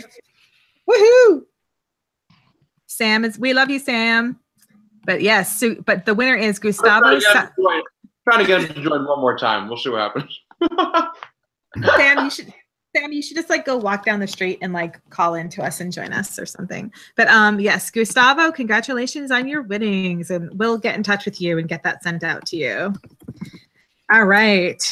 Let's get Sam. Let's send Sam a Ed Sheeran doll. Can we do that? Why don't we just send him a fucking T-shirt or something? Well, we could do that too. Yeah, that'd probably be better. He might enjoy that better. I recommend this one. This one's awesome. Yes. Are you in? Wait, are you and Sam wearing the same T-shirt or a different one? I think so. It was kind of awkward. We both showed up wearing the same thing. Yeah, but we'll have to have a fashion show. Who wore it better? Let's see here. Okay, let me see here. I'm looking at my agenda, which is okay. So next is funniest scene. Anybody in particular want to take funniest scene? I could take it. I just got to pull it up. Okay, you got it. It's in. I also dropped it into Slack if you need it. Oh. Okay. All right, pulling it up right now. Okay. Funniest scene. Game of Thrones is a comedy, as we all know. So, with a couple of dramatic scenes spaced throughout. So, for the hilarious season 7, we have Gendry introducing himself to Jon Snow. We have the Hound and Tormund discussing their mutual acquaintance Brienne. We have Samwell's poop and soup montage at the Citadel. Nice. With a host of titles, Jon is merely the king in the north. And Sam and Bran's awkward reunion with scrolls and three-eyed raven references. Wow, looking okay. Well, I would definitely. I don't even remember what I put down here. Oh God, they're all good. It was probably between Davos's the King in the North and Sam's poop and soup montage. Cause that got a lot of hate. But you know what? I remember watching that with like 10 people on my couch, and yes, it was wonderful. I love it. I love it. It's great. It's the best. It was different. That's actually why I love that too. I love how controversial it was, and the editing was friggin' brilliant. Like, I mean, it reminded me of like Pink Floyd. Is it the Money video, or am I thinking of the right thing? It's something Pink Floyd where like the editing is like where it's you know what I'm trying I don't know, I'm drinking so my mind is out there, but yeah, I just thought the editing was incredible, and I love things that really push buttons and just go for it. Like they could have pulled back and just been cute about it, but they didn't. They went for it. But I can't fault people for also enjoying like Tormund and the Hound, because that was also friggin' hilarious. I mean, Benioff and Weiss are like, they're really funny guys. I mean, we can bitch about like choices they make in this, but they're really funny writers. Oh, for sure. I was following David Benioff back years ago when I watched Troy, which is my favorite movie, and there's like small little sparks of funny moments. Same thing he like carried over into this. It's great. Yeah. Troy is actually my mother-in-law's favorite movie, and like she buys multiple copies of it because she's so frightened that one copy will die. She watches it on VHS. VHS? Yeah, so she buys multiple copies, so she'll have backup. Oh my God, that's adorable. Yeah, she's afraid she'll lose it. Hang on a second. I'm going on eBay. How much for a VHS of Troy? Listen, there's lots of people in this world who still have VCRs, and like I actually still kind of have one, but like our next award will be a VHS Troy copy straight from Sue's mother. Listen, in that movie, Brad Pitt is at his ultimate male beauty. So, I got no complaints, and also has like half the cast of Game of Thrones in there. So it's quite a lot. $14.81. I see it here pre-owned for 99 cents, but $2.63 shipping. Sadly, that's where they get you. It's always the shipping.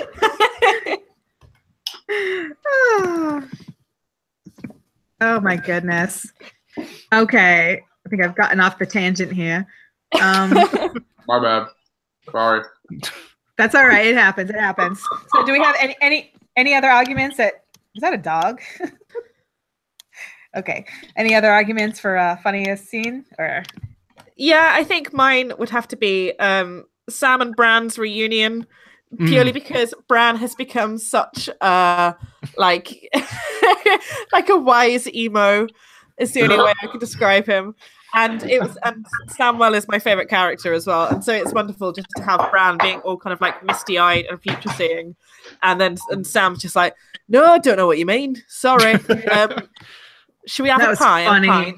You know, so like that's what I want from season 8. Is I need Sam in every scene to just kind of go, no, I don't know.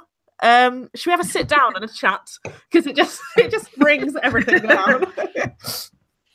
Yeah, I think like along with Nikolai, John Bradley is like one of the best reactors of the show. He's just like, I don't know what that is. So, okay.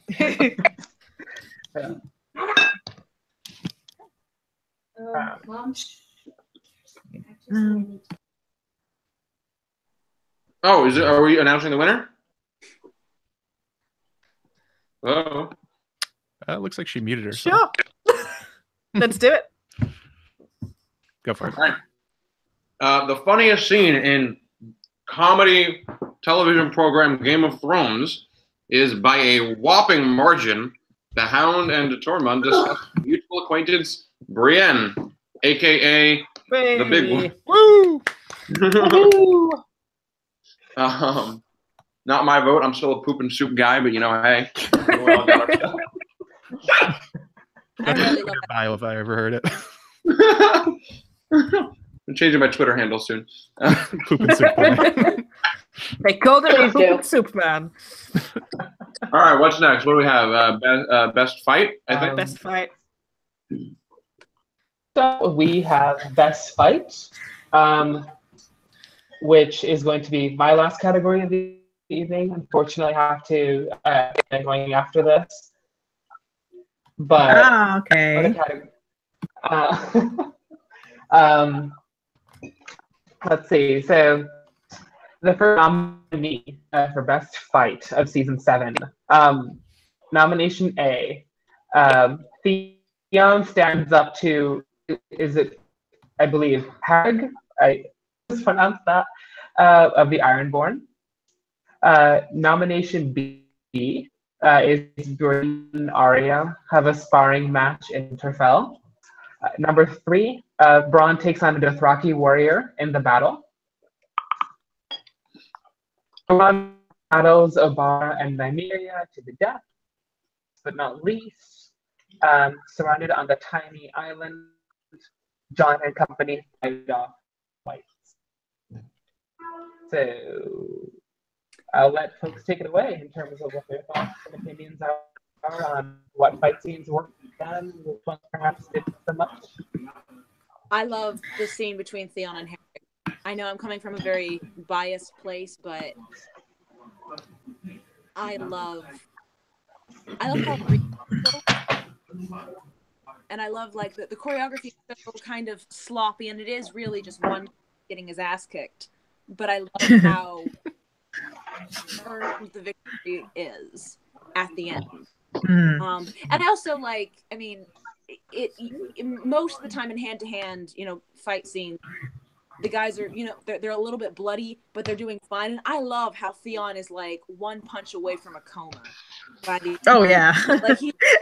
he stands up and he needs one of the soldiers to hold him up. Like, I love how fucked up he is at the end of that fight. Like, it really feels it feels real. Yeah, I think for me, I wavered back and forth on this one, and I wound up thinking like, well, I'm going to vote for this, but I could have easily voted for that. I almost voted for Theon and Harag because I love the emotional arc, but I think I wound up voting for like Euron taking on Obara and Nymeria, just because I just fucking love that battle. And I like that they both get killed by their own weapons. Like, there's a very nice the chaos of the fire. Oh, that yeah. Yeah, it's so exciting. Like, they were just really exciting fight scenes to me. So, but yeah, I mean, I liked a lot of the fight scenes. That was not like an easy. Sometimes when you're voting, you're just like, okay, this. Yeah. That's how it is. Also depends on, like, if we're talking about strictly choreography, I would say it's Brienne and Arya, because you have fighting styles, and you see how Arya's smaller sword and her quick movements are a match to Brienne's sort of strength. So the choreography and especially the fact that Maisie Williams is right-handed, but she fights with her left hand, like that extraordinarily choreographed scene. I just think that, like, from a narrative perspective, there are fight scenes that actually push the plot and inform the characters more. But I hated that. Looking for. Yeah, I actually hated the Sansa and Arya storyline in season 7, though.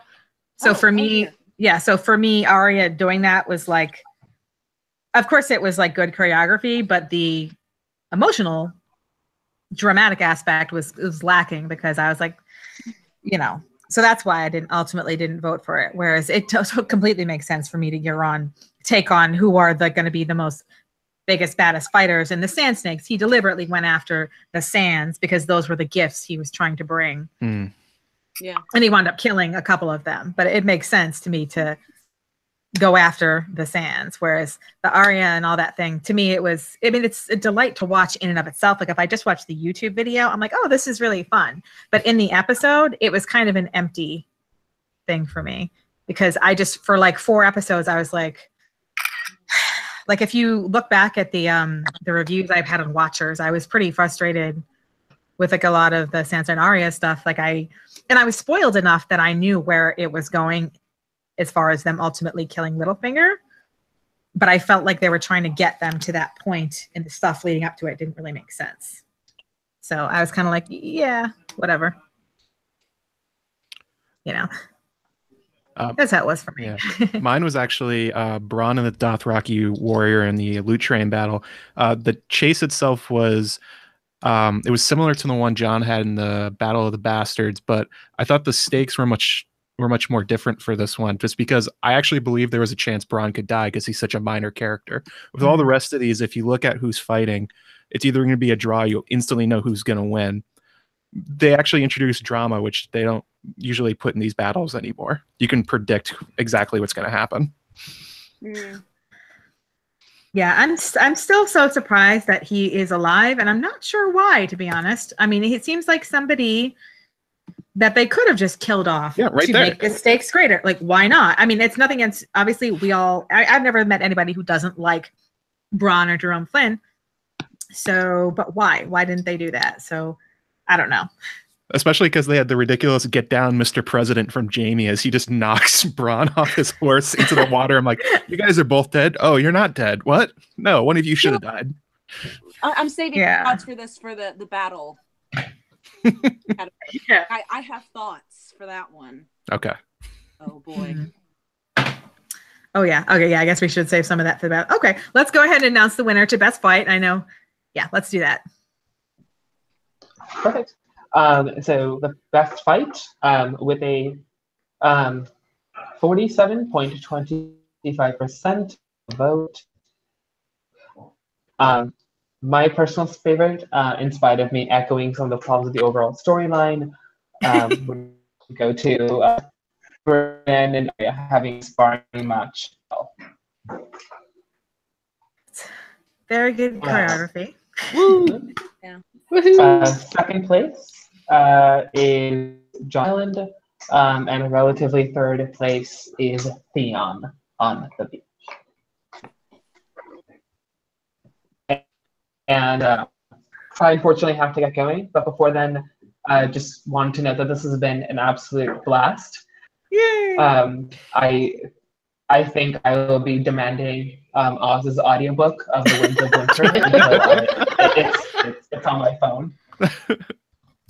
And an absolute joy to be a part of this community. So thank you for having me, everyone.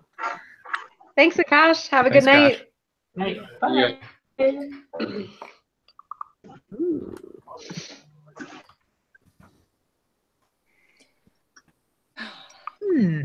So yeah. So next up, all right. And then there were how many of us? 6. Yeah, I can count. Okay. So best battle. Anyone want to take that away? Best battle. I could take best battle. All right, Rocket. All right. So best battle, large scale battles. Nominees are the sea battle from Stormborn, the loot train battle from the Spoils of War, the taking of Casterly Rock and Highgarden in the Queen's Justice, the Frozen Lake battle in Beyond the Wall, and the Wall Falls in the Dragon and the Wolf. I have somewhat strong feelings about this one. Simply because, and I've said this elsewhere, but all biases aside, the sea battle scene in Stormborn had the most consistent emotional through line. By far, in terms of spectacle and choreography, VFX, the Loot Train battle or the Frozen Lake battle. But in both of those, there were, in my opinion, glaring flaws that countered the strengths. And with Stormborn, like, it's not as spectacular, but there is this basic tragedy that at the beginning of the scene, Yara builds her brother up as her protector, and at the end of the scene, her brother fails her. And it's a very simple it's a very simple sort of tragic arc, but it is a narrative contained in one fight scene, and it has consequences. And I can't really say that I can say that of the Loot Train battle or the Frozen Lake battle. Yeah, that's kind of how it was for me. Like, I mean, looking at it, I considered voting for either the Loot Train battle, just because it's incredibly spectacular and well made. The fact that it winds up not having consequences is something that doesn't really be addressed until the next episode. So I tried to evaluate it just based in terms of how we see the episode end, and it ends with Bronn and Jaime going underwater, and we don't know what happens. And there were a lot of people who thought they were genuinely dead. So I tried to just evaluate it based on that. That's true. But I looked at that, and then I also looked at Stormborn, and I did actually the sea battle there, and I did actually wind up voting for Stormborn sea battle because I just felt like dramatically it was structured the best, and it really has the strongest emotional arc of them all. I mean, the whole episode is really about just building up what's going to happen in this fight, and then we have at the heart of it like these siblings.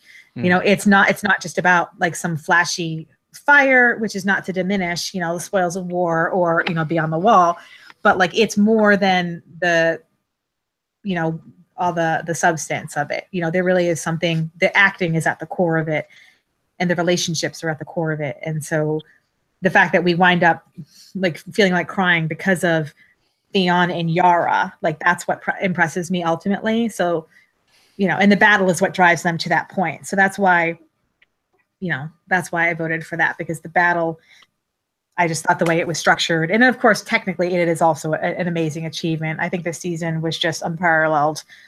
How many episodes there were with all these. So, I mean, you really can't go wrong, but yeah, I had to make a choice. And so that's what I did.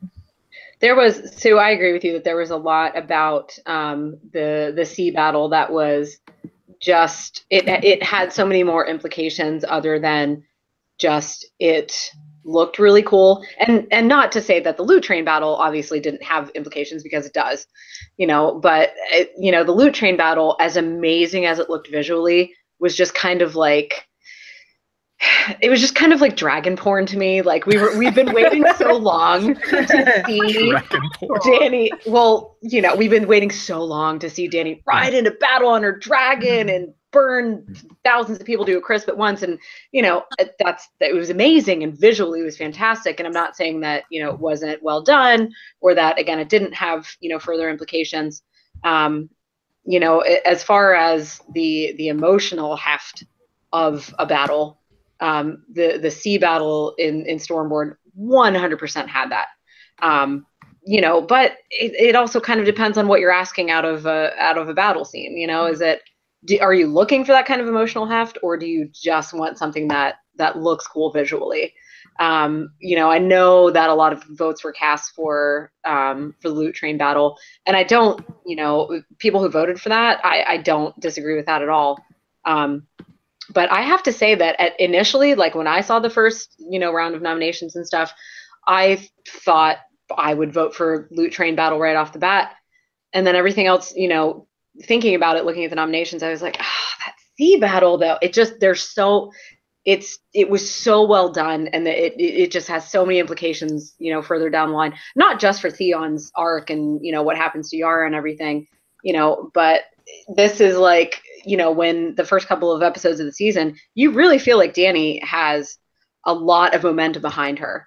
And then within the space of an episode or two, there's a lot of her support that's just cut off at the knees. And the sea battle was a lot to do with that.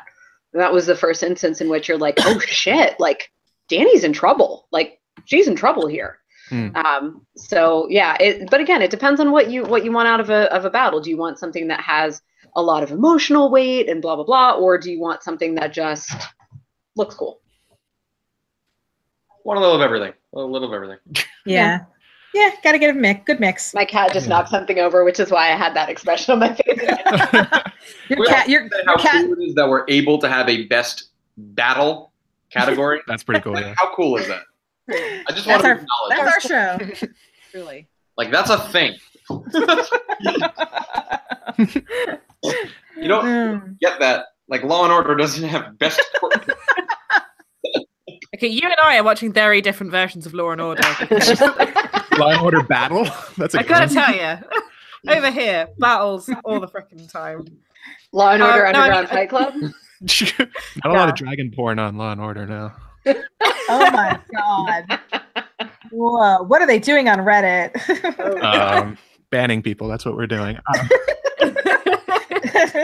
I thought the thing that the loot train battle was missing is what you guys were talking about, the emotional core, because it comes the next episode. I thought the highlight of it was Danny with the Tarleys. Like, it was extremely cool to watch, but the thing that really changed what was going on in the story was, unfortunately, the next one. And I also had the kind of problem with that, the same one I had with the Frozen Lake battle, and that they were kind of the battles of the red shirts. I mean, I was talking about how I thought Bronn actually had a chance of like something bad happening to him, but I mean, if the sea battle had real consequences, characters actually died, and it's kind of the thing that happens when you watch Marvel movies, where you're just like, okay, well, who's the least important character? Thoros. Okay, he's gonna die, and it's like you just sort of go down that way. Yeah, Thoros. Yeah, there was really no expense there. I mean, it was just like, nah. It's just because it's such a large show now, and they have so much invested in the characters, they can't just sort of kill them the way they used to. But it makes some of the battles a little less interesting to watch, even though they are visually amazing. Yeah, I agree. What gets me about the Frozen Lake battle is that, I mean, I truly expected to tear up when or if a dragon died, and I felt so little for Viserion when he was shot. Thought somewhere along the line someone dropped some sort of ball, because I should be far more emotionally moved than I am right now. Yeah, I mean, if it had been Drogon, I would have felt like that, but not. But I think that goes back to what was mentioned earlier about how it's always been very clear that Drogon is Dany's favorite. Yeah, definitely. Like, you know, but they did that at the expense of the other dragons. Yeah, exactly. Exactly. Yes. Yeah, I just wish they would have spared some time early on, because I mean, once in a while we saw her with all three, but very rarely. Every time she has a special moment, it's with Drogon. So it's kind of like, I mean, we didn't even know their names until like, was it last season? Like, you know what I mean? Like, that was a problem, because you can't really humanize animal characters without a name. It's just a thing about our brains. Like, they didn't really look different. They're vastly different in the books. The coloring's all over the place. You can actually tell them apart.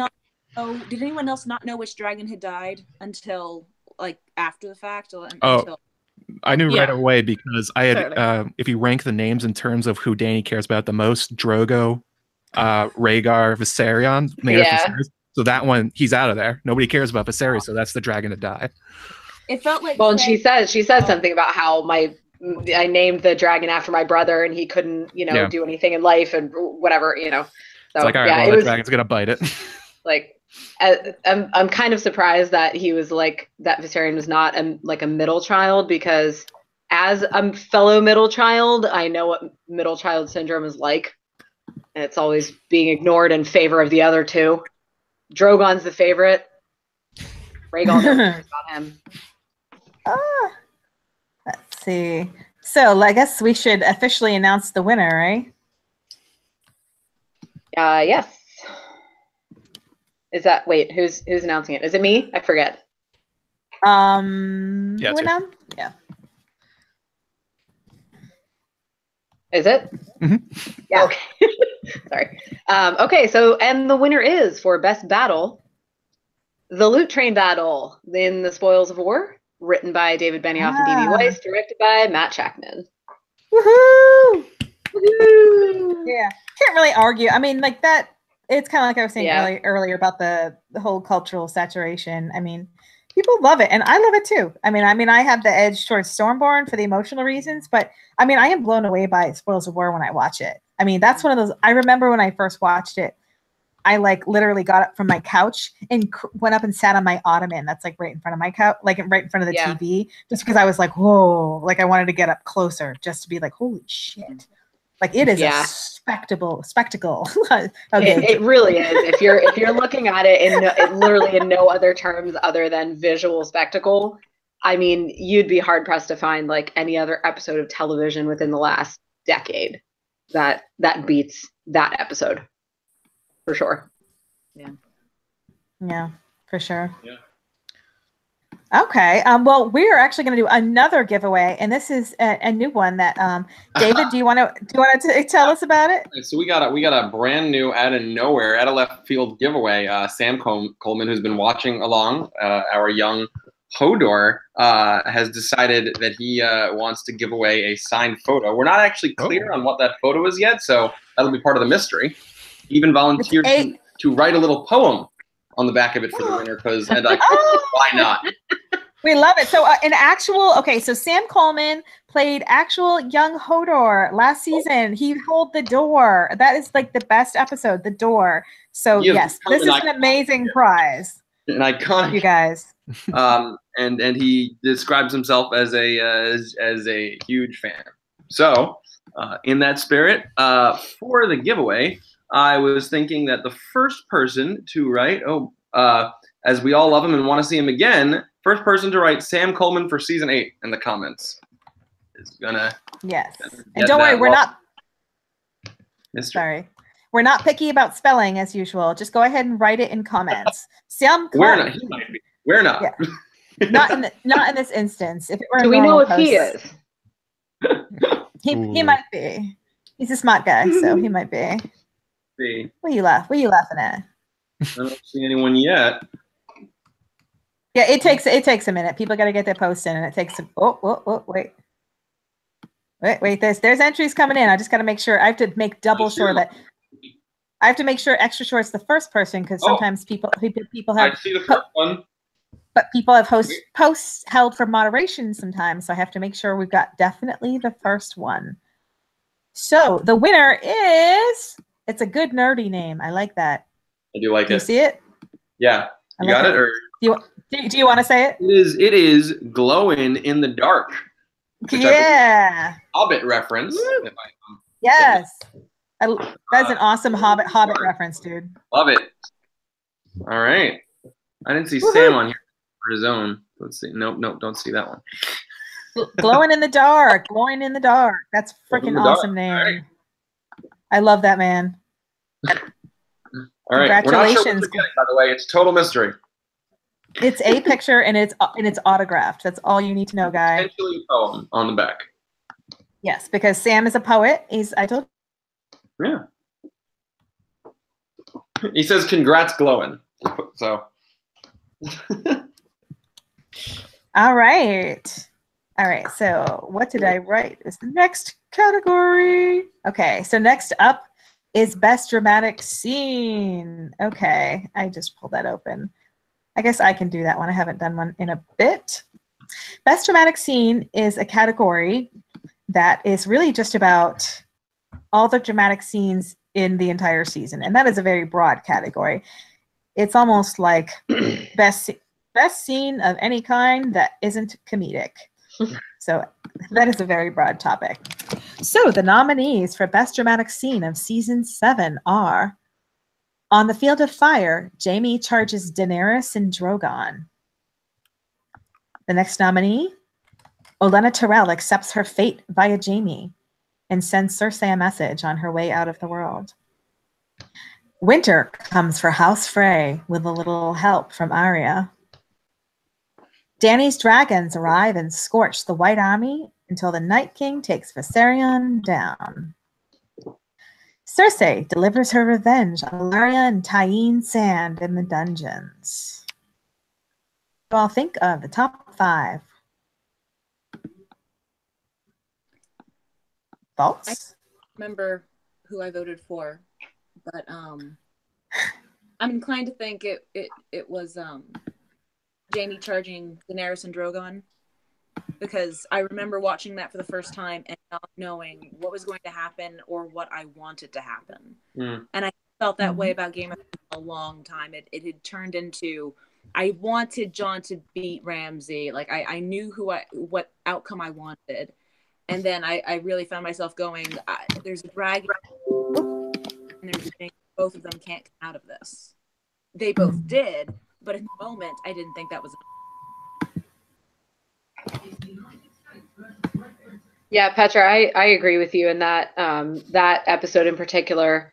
You know, there were up until that. Well, I don't necessarily want to say up until that point, but that was a very dramatic scene in which like emotional lines weren't really drawn so much as they were all of a sudden then. Because you sorry, I have all of a sudden I unmuted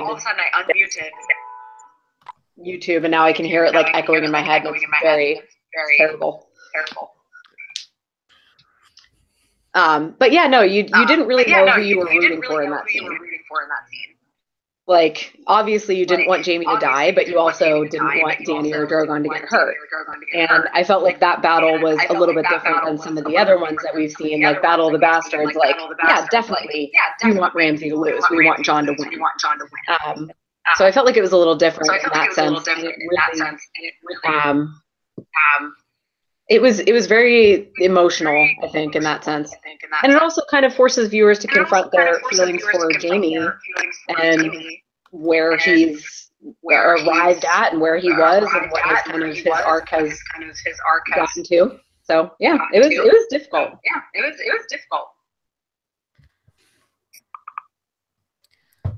I think for me it was definitely the Olenna Tyrell scene. Because she's just such a badass bitch.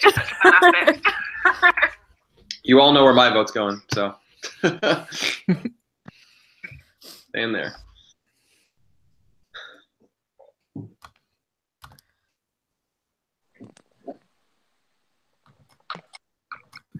Trying to remember how I voted on this one. Oh, is there an echo? Sounds like yeah. We're doubling over. But I don't know how or where from. Probably headphones are best. It's coming from David's. What is? The echo.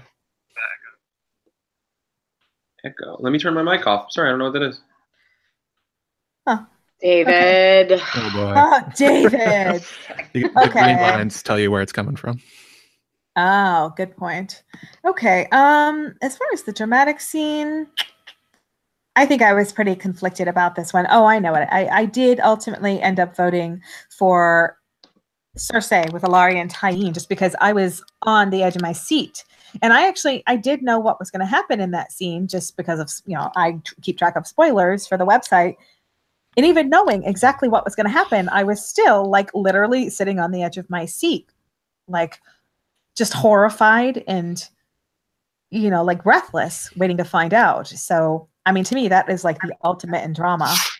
So yeah, that's why I ultimately went with that. But I was pretty happy with the final five for that because it's kind of similar with Jaime's charge, where even knowing the outcome, I was still like just wow, like that was. I mean, that's a really beautifully done scene.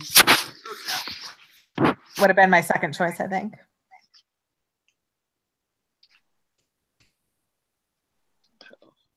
So, what do you think?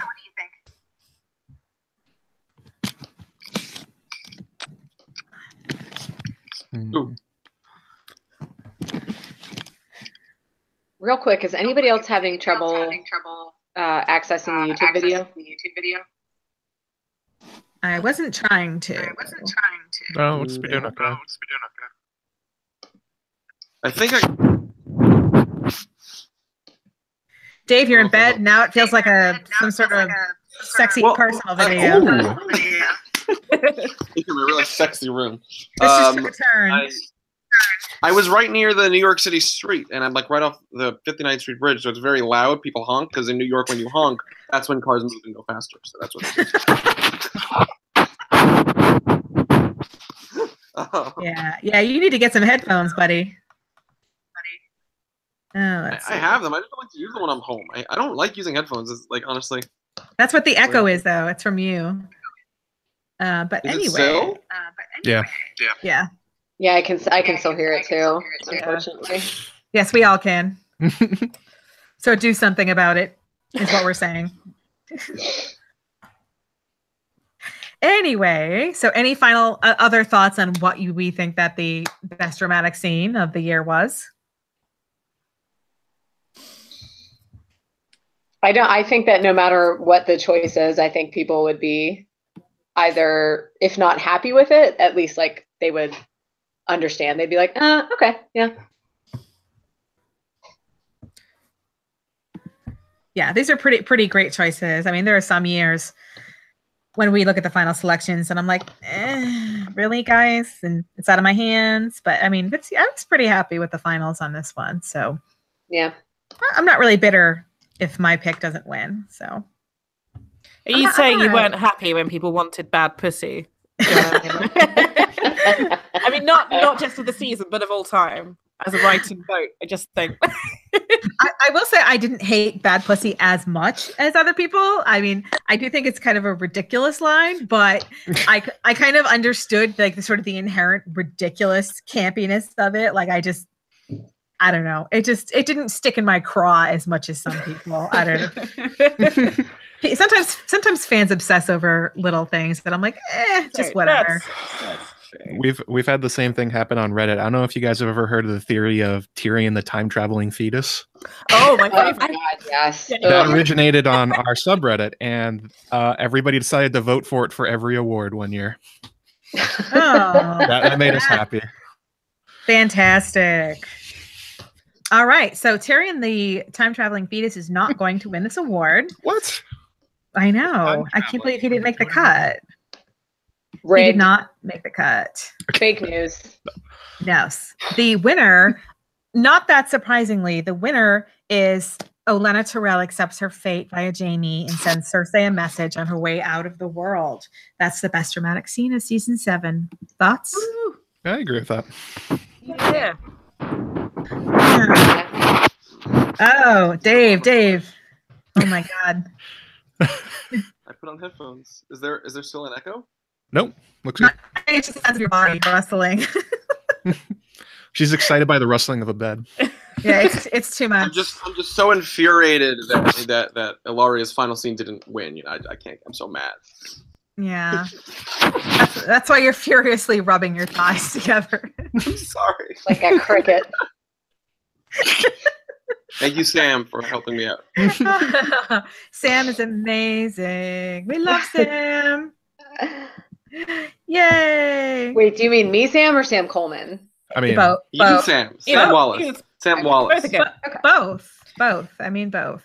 Okay. The best Sam award's going to be real tough. I meant. Oh. Can I bribe the judges because I know you guys? Because it's both. Sam Coleman's been making fun of me for the echo thing you've been yelling at me about. So good for him. Good for him. And I met both Sams at Con of Thrones, so it's very difficult. But you know, one of them writes poetry on the back of signed pictures. So that is not me, but I'm getting married in October, and I will extend a wedding invitation to anyone who votes for me as Sam. Oh well. Dum dum da dum. Just saying. That's some hardcore bride moves. As long as you don't mind traveling to Pittsburgh. Oh, kind of a deal breaker. I actually don't live that far from Pittsburgh, so you know, don't tempt me. Sue is obvious. Sue is the front runner right now. Woohoo! Yeah, I'm fist pumping. You are from I'll take Worcester. your word for it because I can't see you. Don't judge my hometown. Worcester's awesome. What'd you call it? I called it my hometown. Okay. Don't judge me. Okay, so the next category is Best Leading Actress. Would anyone like to take that one? We're getting down to the wire. I will take this one. All right. If that's cool. She says. I'm so prepared. Okay, so best leading actress. We have Emilia Clarke as Daenerys Targaryen, Lena Headey as Cersei Lannister, Sophie Turner as Sansa Stark, and Maisie Williams as Arya Stark. All right. Well, I was like gung ho for Lena. It's like asking me to choose between my non-existent children. Yeah, they're all amazing. I genuinely have no idea who I voted for. I genuinely can't remember. So I feel like for this one, I want to vote for Maisie. I wanted to vote for Maisie Williams, but I couldn't get over how bad the Winterfell plotline was at times, and they did the best with what they could, and that kind of influences it a little bit. Lena's and Cersei's was just out of this world. She really took it to another level. Yeah. Yeah, no, I agree. I mean, Lena, I'm just all in for. I just think she's incredible. Think of like, this is the woman that in the beginning, everyone was like hating on her. They thought she was just miscast and bad and pouty. And like, she is just a work of art. I think she's so much more interesting than the book version of Cersei. Yes. I just, she's so nuanced, and like her sneer is just like perfection. So and that scene I keep coming back to in the dungeons where she's like, why did you do that? Like, she's so heartbroken, but also full of vengeance, is just really beautiful. Also the one with her and Jaime where she threatens to kill him with Gregor. Yeah. The look, I can't get over how great that part was. I really didn't know what she was going to do. Like I was talking about with previous, like with the battles where it's like, it's not that interesting if you can predict it. I really didn't know what she was going to do in that moment. I assumed they weren't going to kill Nikolai right then, but I was like, she's playing this so well. Maybe they are. Exactly. There is, you didn't genuinely, for half a second, you genuinely didn't know. Like you thought that maybe she was just going to order Gregor to take his head off. And I think the fact that, don't get me wrong, I love Dany as a character, and I love Emilia Clarke and everything, but you know, she's kind of been on the same kind of trajectory in terms of, you know, since the beginning, she has said, this is my birthright and I'm going to take the throne or whatever. And she's taken all these steps to get there. You know, Cersei has become such an incredibly complex character. And not that every character in Game of Thrones doesn't have their own complexities, but Cersei has just gone through a transformation like I don't think you would expect to see from any other major character. I think that Lena Headey's performances over the seasons they were never not good, but they've just become absolutely amazing. And I think I mentioned this earlier when I was talking about, you know, her costume changes. All of a sudden, you know, she went from being all about her house and her family and her family's honor and everything else. And it's just, everything has changed now. And it's like all bets are off for Cersei. And you just don't, she is rapidly sailing off the edge of the world. And you don't know, you just don't know what's going to happen for her next, which is not a bad thing, you know. But again, you know, Dany's trajectory has kind of been, you know, it's going in the way you expect it. And Cersei's is kind of anything but. And it's just, I just fucking love Lena Headey so much. I love her. So she does a really good balancing the heartbreak of her situation, the menace that she's this sort of, you know, black clad evil queen. Yeah. But also really acute sense that she's just heartbroken. She's lost almost her entire family, and she's so far gone. She has nothing left to lose. And it is also interesting to see, you know, she's wanted power. She's been she's resented the fact that she hasn't been fully respected her whole life because she's a woman, and she's finally got the throne and everything she's ever wanted, really. And she's falling apart. And the fact that Lena can convey that is really exquisite. Absolutely. It's especially how throughout the entire season you can tell like she's kind of a little bit like the wildfire she exploded at Baylor Sept. Like the Tommen and Marcella doesn't really come up that much, but you can just sort of see how that is underlying everything, that she's like about to lash out and punch somebody, or she's gonna do something really violent, and she never has to say it. You can just tell from the way it's being played.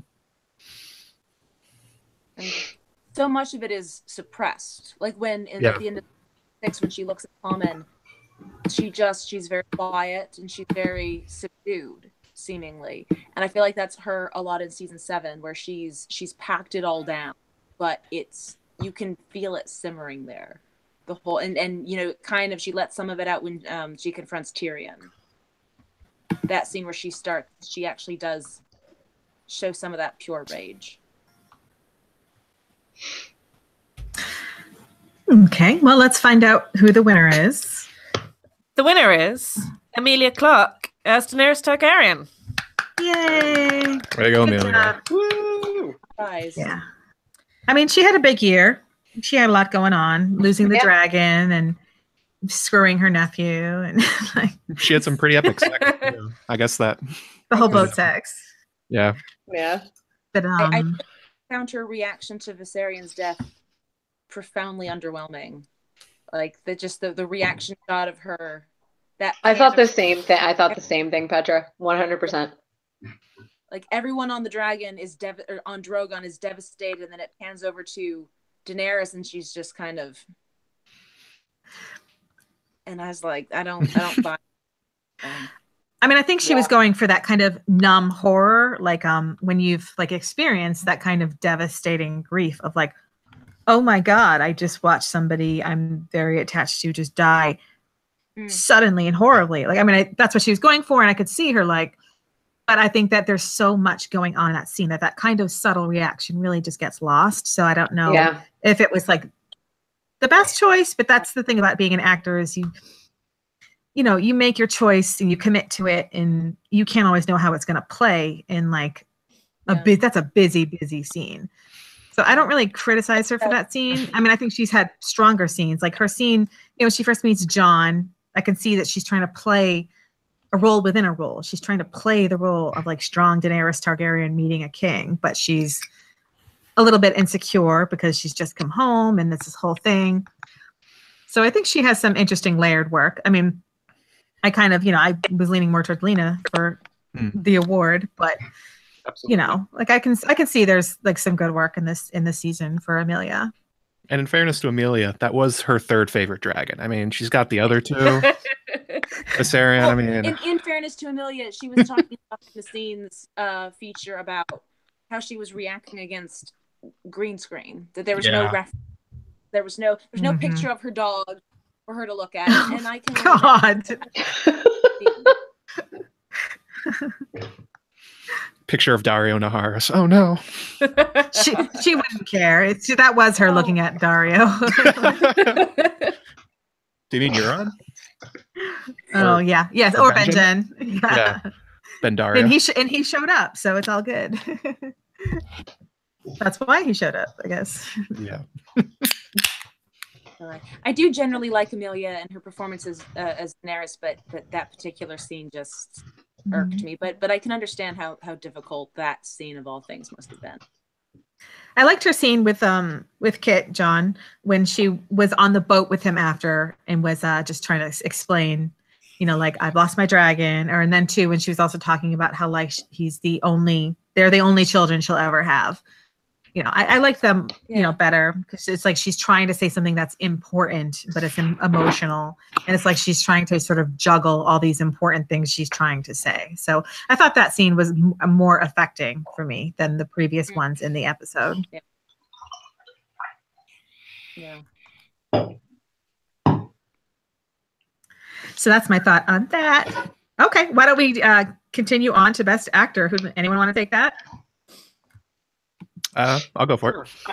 Okay. All right. So for Best Supporting Actor, we have John Bradley as Samwell Tarly. Oh God, Nikolai Coster-Waldau as Jaime Lannister, Peter Dinklage as Tyrion Lannister, and Kit Harington as Jon Snow. I wonder how people are going to vote for that one. Yeah.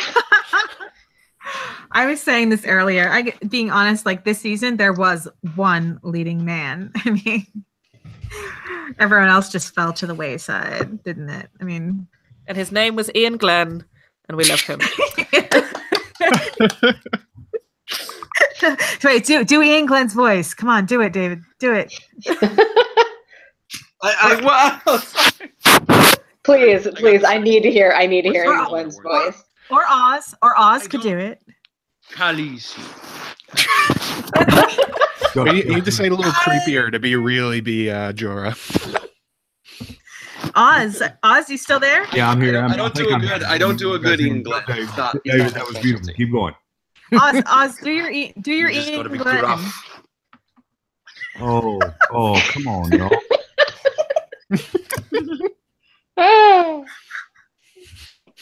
Give me a Sam. That's not give me Ian Sam. Glenn.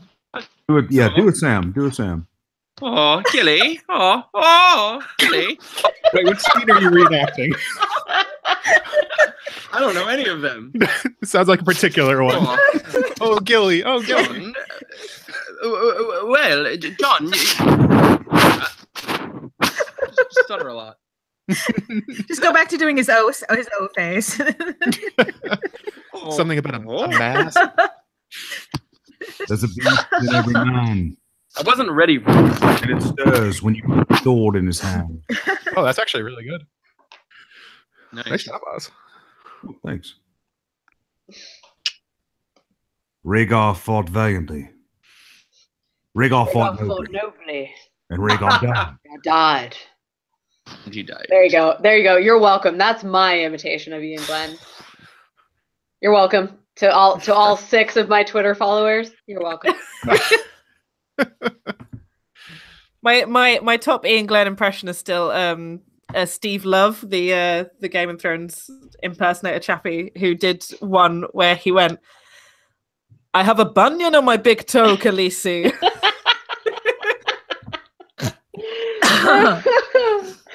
Oh my God. Steve is awesome. He's so funny, and he's such a good guy too. He's a good guy. Whew.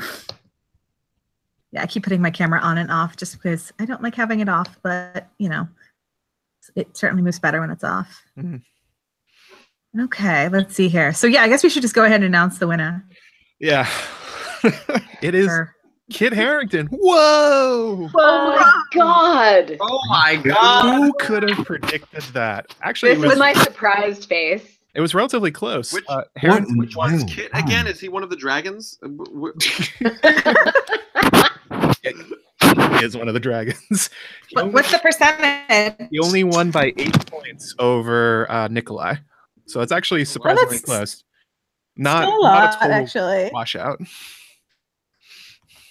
Let's see here. Well, I mean, yeah, you would think he might even win by more, but I think that Nikolai has a really strong fan base, and they kind of showed out for him. His surprise reactions are very good. Yeah. Yeah, I mean, who didn't see this coming? I honestly loved John Bradley's performance this season. I think it was the season where Sam Tarly had arguably the most impact, and not just the very obvious thing of finding evidence of, and it wasn't even him, it was Gilly, but the R plus L equals J, but I honestly, I love Samwell Tarly in this season, I think more than any other season previously. And I was kind of disappointed that he didn't get more votes. Going up against Jaime Lannister and Jon Snow, and even Tyrion, he didn't have much of a chance, but I don't know. I thought that it was definitely Sam Tarly's strongest season. So, but that's just me. From one Sam to another.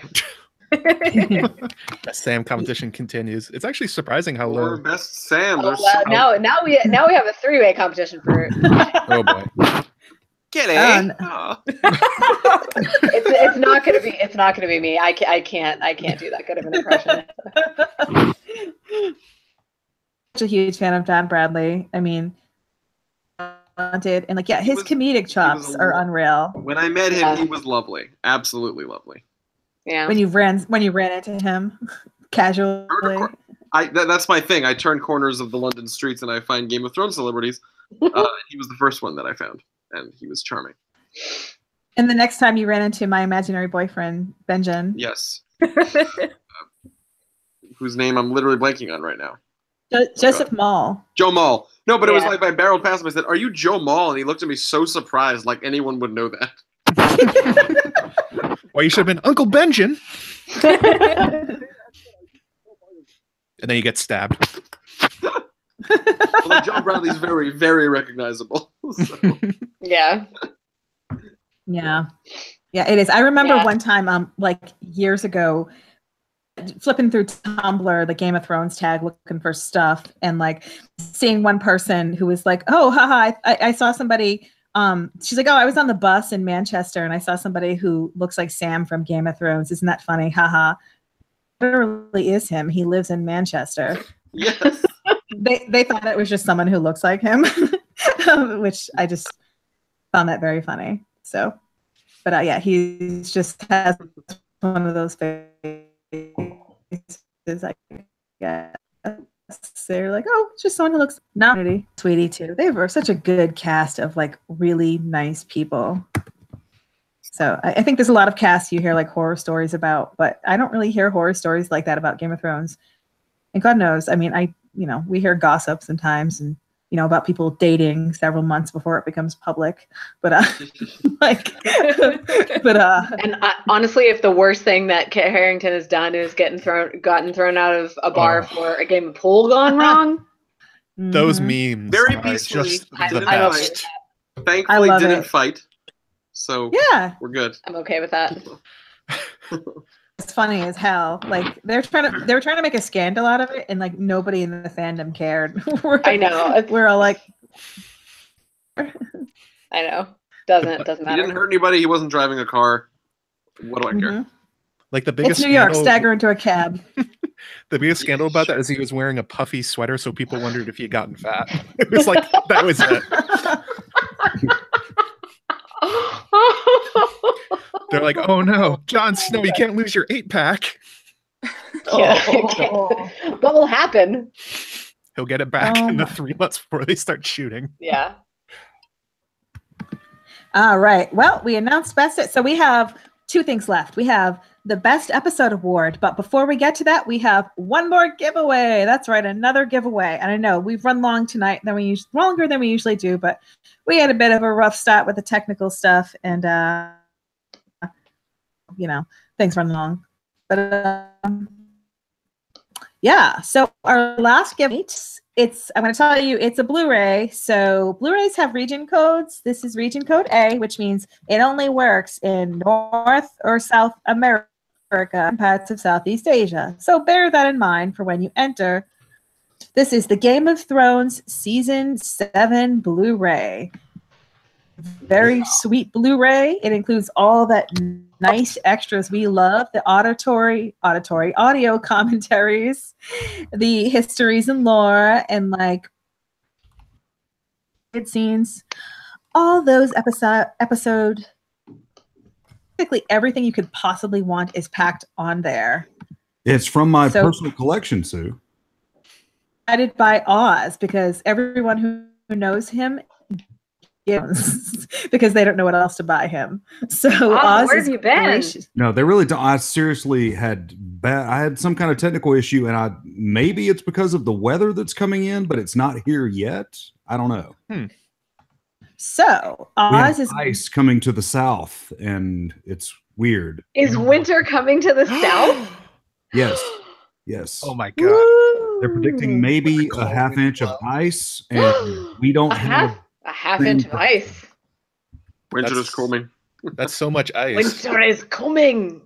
Winter is coming. It is coming. It is. We're getting 4 inches of snow tomorrow, and I still have to go to work. Our last snowstorm, it went halfway up our door to our porch. That was fun. That's pretty sweet. Okay. Sue, do you have like a contest for this? Let's Oz have trivia question? a seat. Get to it. All right, here. So for the Game of Thrones season 7, Blue 1 and okay. Listen up right now. Go to WatchersOnTheWall.com. The Watch the Season 7 Watchers on the Wall Awards live post right at the top there. The one with the video. You got it. All right. Get into that post. The very first person to write the words. Don't worry about the spelling or that's fine. Just write the words Conquest and Rebellion in your comment, and that's it. Whoever's first is going to win. Whoever is first is going to win that. Before we end our hangout, I'm going to go see if I can find my new all white Siberian Husky puppy that we just got a month and a half ago. Ghost. I'm going to drag him in here and put him in front of the screen. Finally, we get a direwolf. Can make some direwolf jokes. Yes, his name is Loki. I love that. All right, I'll be right back. Oh, wish me luck. He's probably going to be sleeping. Okay, let's take a look and see. Let's take a look and see. Make sure we don't have any comments pending or anything like that, because that happens. Okay, so woohoo! So it looks like double check and make sure just that there's no mistake in it. That's what editors do. Okay, so the winner is Stormborn. Stormborn is the #1 winner, posting Conquest and Rebellion to win the Game of Thrones Season 7 Blu-ray. Oh, congratulations, Stormborn. Congrats. Way to go. Woo. We will be in touch with you about getting that sent out to you. Yes. And Stormborn, it also comes with all of those goodies. It also comes with an Oz autograph because it's right here sitting at the crib, the Oz crib. So it's coming to you. Okay, well, that's awesome. Now we just have one more award. Oz, let's see here. I'm going to drop that. Wait, where did it go? Where's that darn best episode thingy so I can give it to you to read off?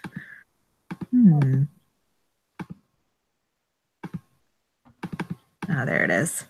Okay, Oz, will you go ahead and read off the nominations for best episode and handle that for us? I'm going to go ahead and share that in Slack for you. Absolutely. Got it. So the final category of the evening is best episode of season 7. Is everyone ready? Mm-hmm. Okay, good. Mm-hmm. Okay, good. All right. Episode 1, Dragonstone. Episode 2, Stormborn. Episode 3, The Queen's Justice. Episode 4, The Spoils of War. Episode 5, Eastwatch. Episode 6, Beyond the Wall. Episode 7, The Dragon and the Wolf. Talk amongst yourselves. Begin now. I'm between Stormborn and The Dragon and the Wolf, personally. I feel like Stormborn had more thematic kind of like a symmetry, or I felt like it was a little bit more tightly held together, but some of my absolute favorite moments are in The Dragon and the Wolf. So, yeah. Anyone else?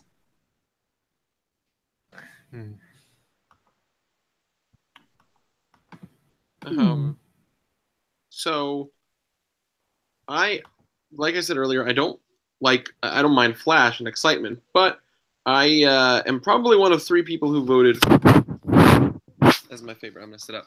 I voted for Dragonstone, my favorite, because it felt the most like the Game of Thrones we know of the previous seasons, not one that was a 7-episode season that had to hurry to get from beat to beat to beat. Season 7 was everything I love about Game of Thrones. Slow. People, when I say the word boring, people interpret that as negative. I don't mean that in a negative way. I mean, it's just slow and characters talking to each other. There's no big flash and glamour, and I love that.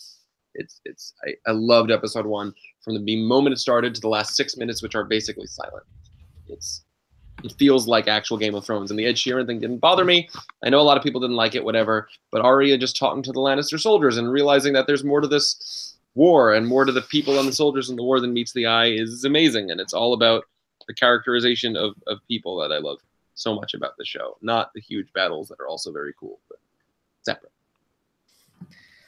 Yeah, I think I agree, because this series, obviously, because we had like a reduced number of episodes, I felt like occasionally the pace was quite like rushed is the wrong word, frantic, that's the word I'm looking for. So it was all kind of like quite tightly packed in, and I really liked, in The Dragon and the Wolf there were a few more kind of character moments that I felt were missing from some of the earlier episodes. So I kind of agree with you, like when people say like quote unquote boring, like because it's not like big battle, but I love the character moments just as much. So I love a good boring and a bad. There's good boring, there's bad boring. We can talk about bad boring all day. That's another thing. But this is exactly the kind of good, slow boring that I love. It's wonderful. Yeah. Agreed. All right. Anybody else? All right. Shall we announce? Let's do it. Let's do it. The best episode, as voted on by you, the Watchers on the Wall faithful, is The Spoils of War, directed by Matt Shagman, written by DB. Who would have thought the guy who directed that It's Always Sunny would have pulled it out? Yeah. Just the 10 of us. Good for him.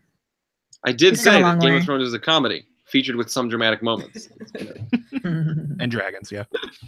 And dragons. Funny dragons.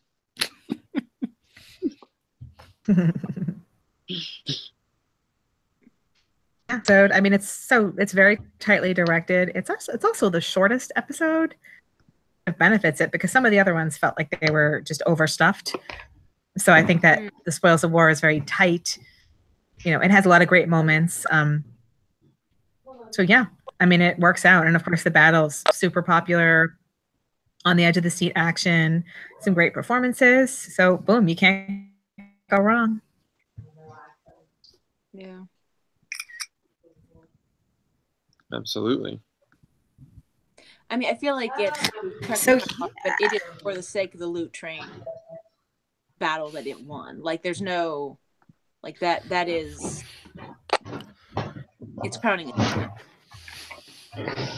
Yeah, it also has scenes like Arya and Brienne's sparring scene is in that episode. Okay. There's some other stuff in there There's that people also really like. Theon comes back to Dragonstone in that one. Yeah. And Jon gives him the I oughta. I felt like something that was missing from season 7, and maybe I'm misremembering it, but do you feel like the episodes had uniting themes? Really? Like, you have these titles, Spoils of War and Stormborn, but did you feel like an entire episode in season 7? Do you kind of know what I mean? Like, Yeah, they kind of worked in 2 episode sets where the first one would set it up, the second one would knock it down. And you'd think because of the titles that they would have a lot more to link to them. But it still felt like they were just kind of like cutting in between the plots at kind of weird times. There wasn't, I don't think there was like 2 episode plots. There was the main plot of the entire season, and they just kind of organized set pieces in 2 episode arcs, but not the actual story itself. It's kind of an interesting point. I feel like 1 and 2 went together, 3 and 4, 5 and 6, and then 7 was sort of like its own short movie to cap it off. Because 7 starts with everyone conglomerating it at King's Landing, right? So it's a bit lopsided. It's kind of like the first 6 episodes are like the prequels for episode 7. They're just like moving all of them right to the right place, and then they finally get to tell the story they wanted to tell the entire season. That, I think, that is definitely a really good observation about it, and it kind of makes you wonder, because there was a lot of talk on Twitter and elsewhere about how this season was pretty weak narratively, and it makes you kind of wonder, like, I mean, I can definitely see why people say that, but I wonder if maybe that that it was kind of being set up that way on purpose. You know what I mean? Like, this one sets up this one, and then it's knocked down, and and about the whole thing about it, the first 6 episodes of the season kind of setting up to season or episode 7, and now where do we go from here? And I don't know if that was done on purpose, or if it was because, like, with this season they were definitely, you can't argue that. I think there was a lot of, like, or there was at least some, like, fan service kind of stuff that was done. So I don't know. I don't know if they were doing this on purpose, or if it's kind of, that's how it ended up once it was all said and done. But I don't think that I hate the way that it ended up.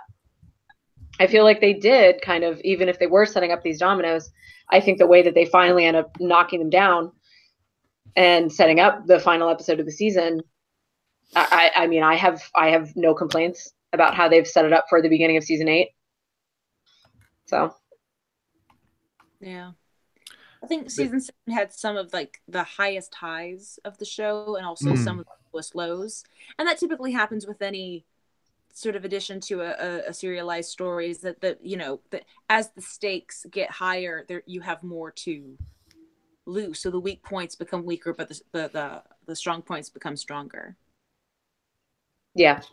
That's true. And when you look at the plot in Winterfell, it's hard to see that as anything other than this kind of, like, wasting time till they get to the point where they can kill Littlefinger, and that they needed to put Sophie and Maisie in, like, X episodes and X scenes, or for whatever reason. So they just kind of kept dragging out, which was probably like a 2-episode arc. It should have been really short, and they just sort of kept making them bounce off each other in very odd ways.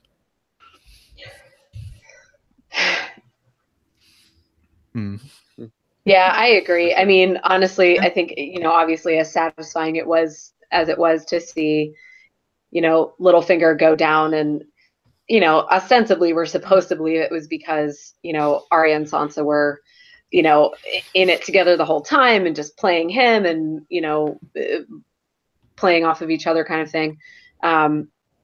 As much as I loved seeing what resulted from that, I have to admit that it was hard to buy it, Yeah. Kind of the reach for that one. And that sucked, because that was the plot line that I most wanted to feel genuine, I guess. One of the plot lines that I wanted to feel really genuine. And I think I got in some Twitter fight with someone who was like, they were like, oh, well, this is clearly blah blah blah, and I was like, oh no, team Sansa and Arya all the way, like, they're gonna just, they're gonna fuck him over at the end and everything else. And I don't know, I do feel like it ended up being very predictable, and that was disappointing. I feel like on a macro level, the season arc sounds really good. Like, the concept that Littlefinger has survived this long by dividing friends and family members and playing people off of each other, and then in trying to defeat the Starks, he tries to turn sister against sister, and that's when he finally overplays his hand, and it costs him his life. I like that concept, but then when you actually watch how it was executed, you kind of go, it wasn't as strong as it could have been. Yeah. It's too bad. But then if you think about it, like, in what other way would Littlefinger have met his end by pitting two opposing forces, as it were, against each other? That's true. And the story of how he goes down is exactly how you expect it, because early on it's at the tourney of the hand, Littlefinger, like, freaks out when he sees Sansa, because it reminds him so much of Kat. It's like, of course it's for Sansa that he's going to make the most risk for his life. It's like, that makes perfect sense. They brought that back all the way from the first season. It was just kind of absolutely. They just wanted that, and that's hard to do. I'm shocked. Yeah. Yeah. But yeah, it paid off. The Littlefinger dying was so satisfying, and that's I think that's the sort of the entire season. They kind of rushed through some stuff, and they kind of glossed over some stuff. But oh wait, there we go. Ended up so good. Yeah. Finally got Arp was like Jay got an undead dragon. You got in a cold, gray, dark, humorless room. Like it was perfect. Yeah, that was kind of. Yeah, yeah. I mean, that was kind of probably, if Littlefinger knew at all he was going to die, he probably did not want it to be in that kind of like, David, like you said, like stark gray, whatever. Like, I don't know. I imagine that Littlefinger thought that he would have a more dignified death. Yeah. Or at least a more colorful one. I don't know. That was perfect. I loved the color saturation. Yeah. Wonderful. The only thing that would have made it better is if they went full Ned Stark and it was the man who passes the sentence, swings the sword, and Sansa gets up and takes his head off. Oh my God. I'm sure you guys have all seen this, but I can't tell you how many things people on Twitter have been saying, like, oh, well, Sansa passed the sentence, but Arya was the one who swung the sword. So it's like not that great. And I'm like, it's great. One voice. They speak with one. No. Like, do you not understand the concept of like a unified force? Like, yeah. Arya is an extension of Sansa. Ilyn Payne is just a guy with an axe. Yeah. Even George forgot that. He was gonna have Jon Snow hang what's his name? The captain of the guards from King's Landing. Janos Slynt? Janos Slynt. He was going to have him hang him at first, and then fans said, George, no, Stark swing the sword. He's like, oh, yeah, okay. And made it so he cuts off his head. Oh, yeah. I forgot about that. Yeah. The dragon and the wolf being, at least in part, awesome. So, but yeah, I guess we should wrap it up now because it's 10:20 and it's been a long evening. So, but thank you everyone for coming, gone, and enjoyed the giveaways and everything. It's a fun evening and it's been fun the past few months. So thank you everyone for all your votes and all your nominations and everyone who took part in the process. It's a lot of work and fun, and thank you for Great John of Slumber for doing, he's done a lot of work behind the scenes as far as tallying the votes and all that process initially. So he's always a big help every year. And thank you to all of our writers for taking part. Say good night. Good night, everyone. Good night. See you all at Con of Thrones in 4 months. Yes, join us at Con of Thrones. Most of us will be there, so we'd love to see you there. Absolutely. Good night. Thank you, everybody.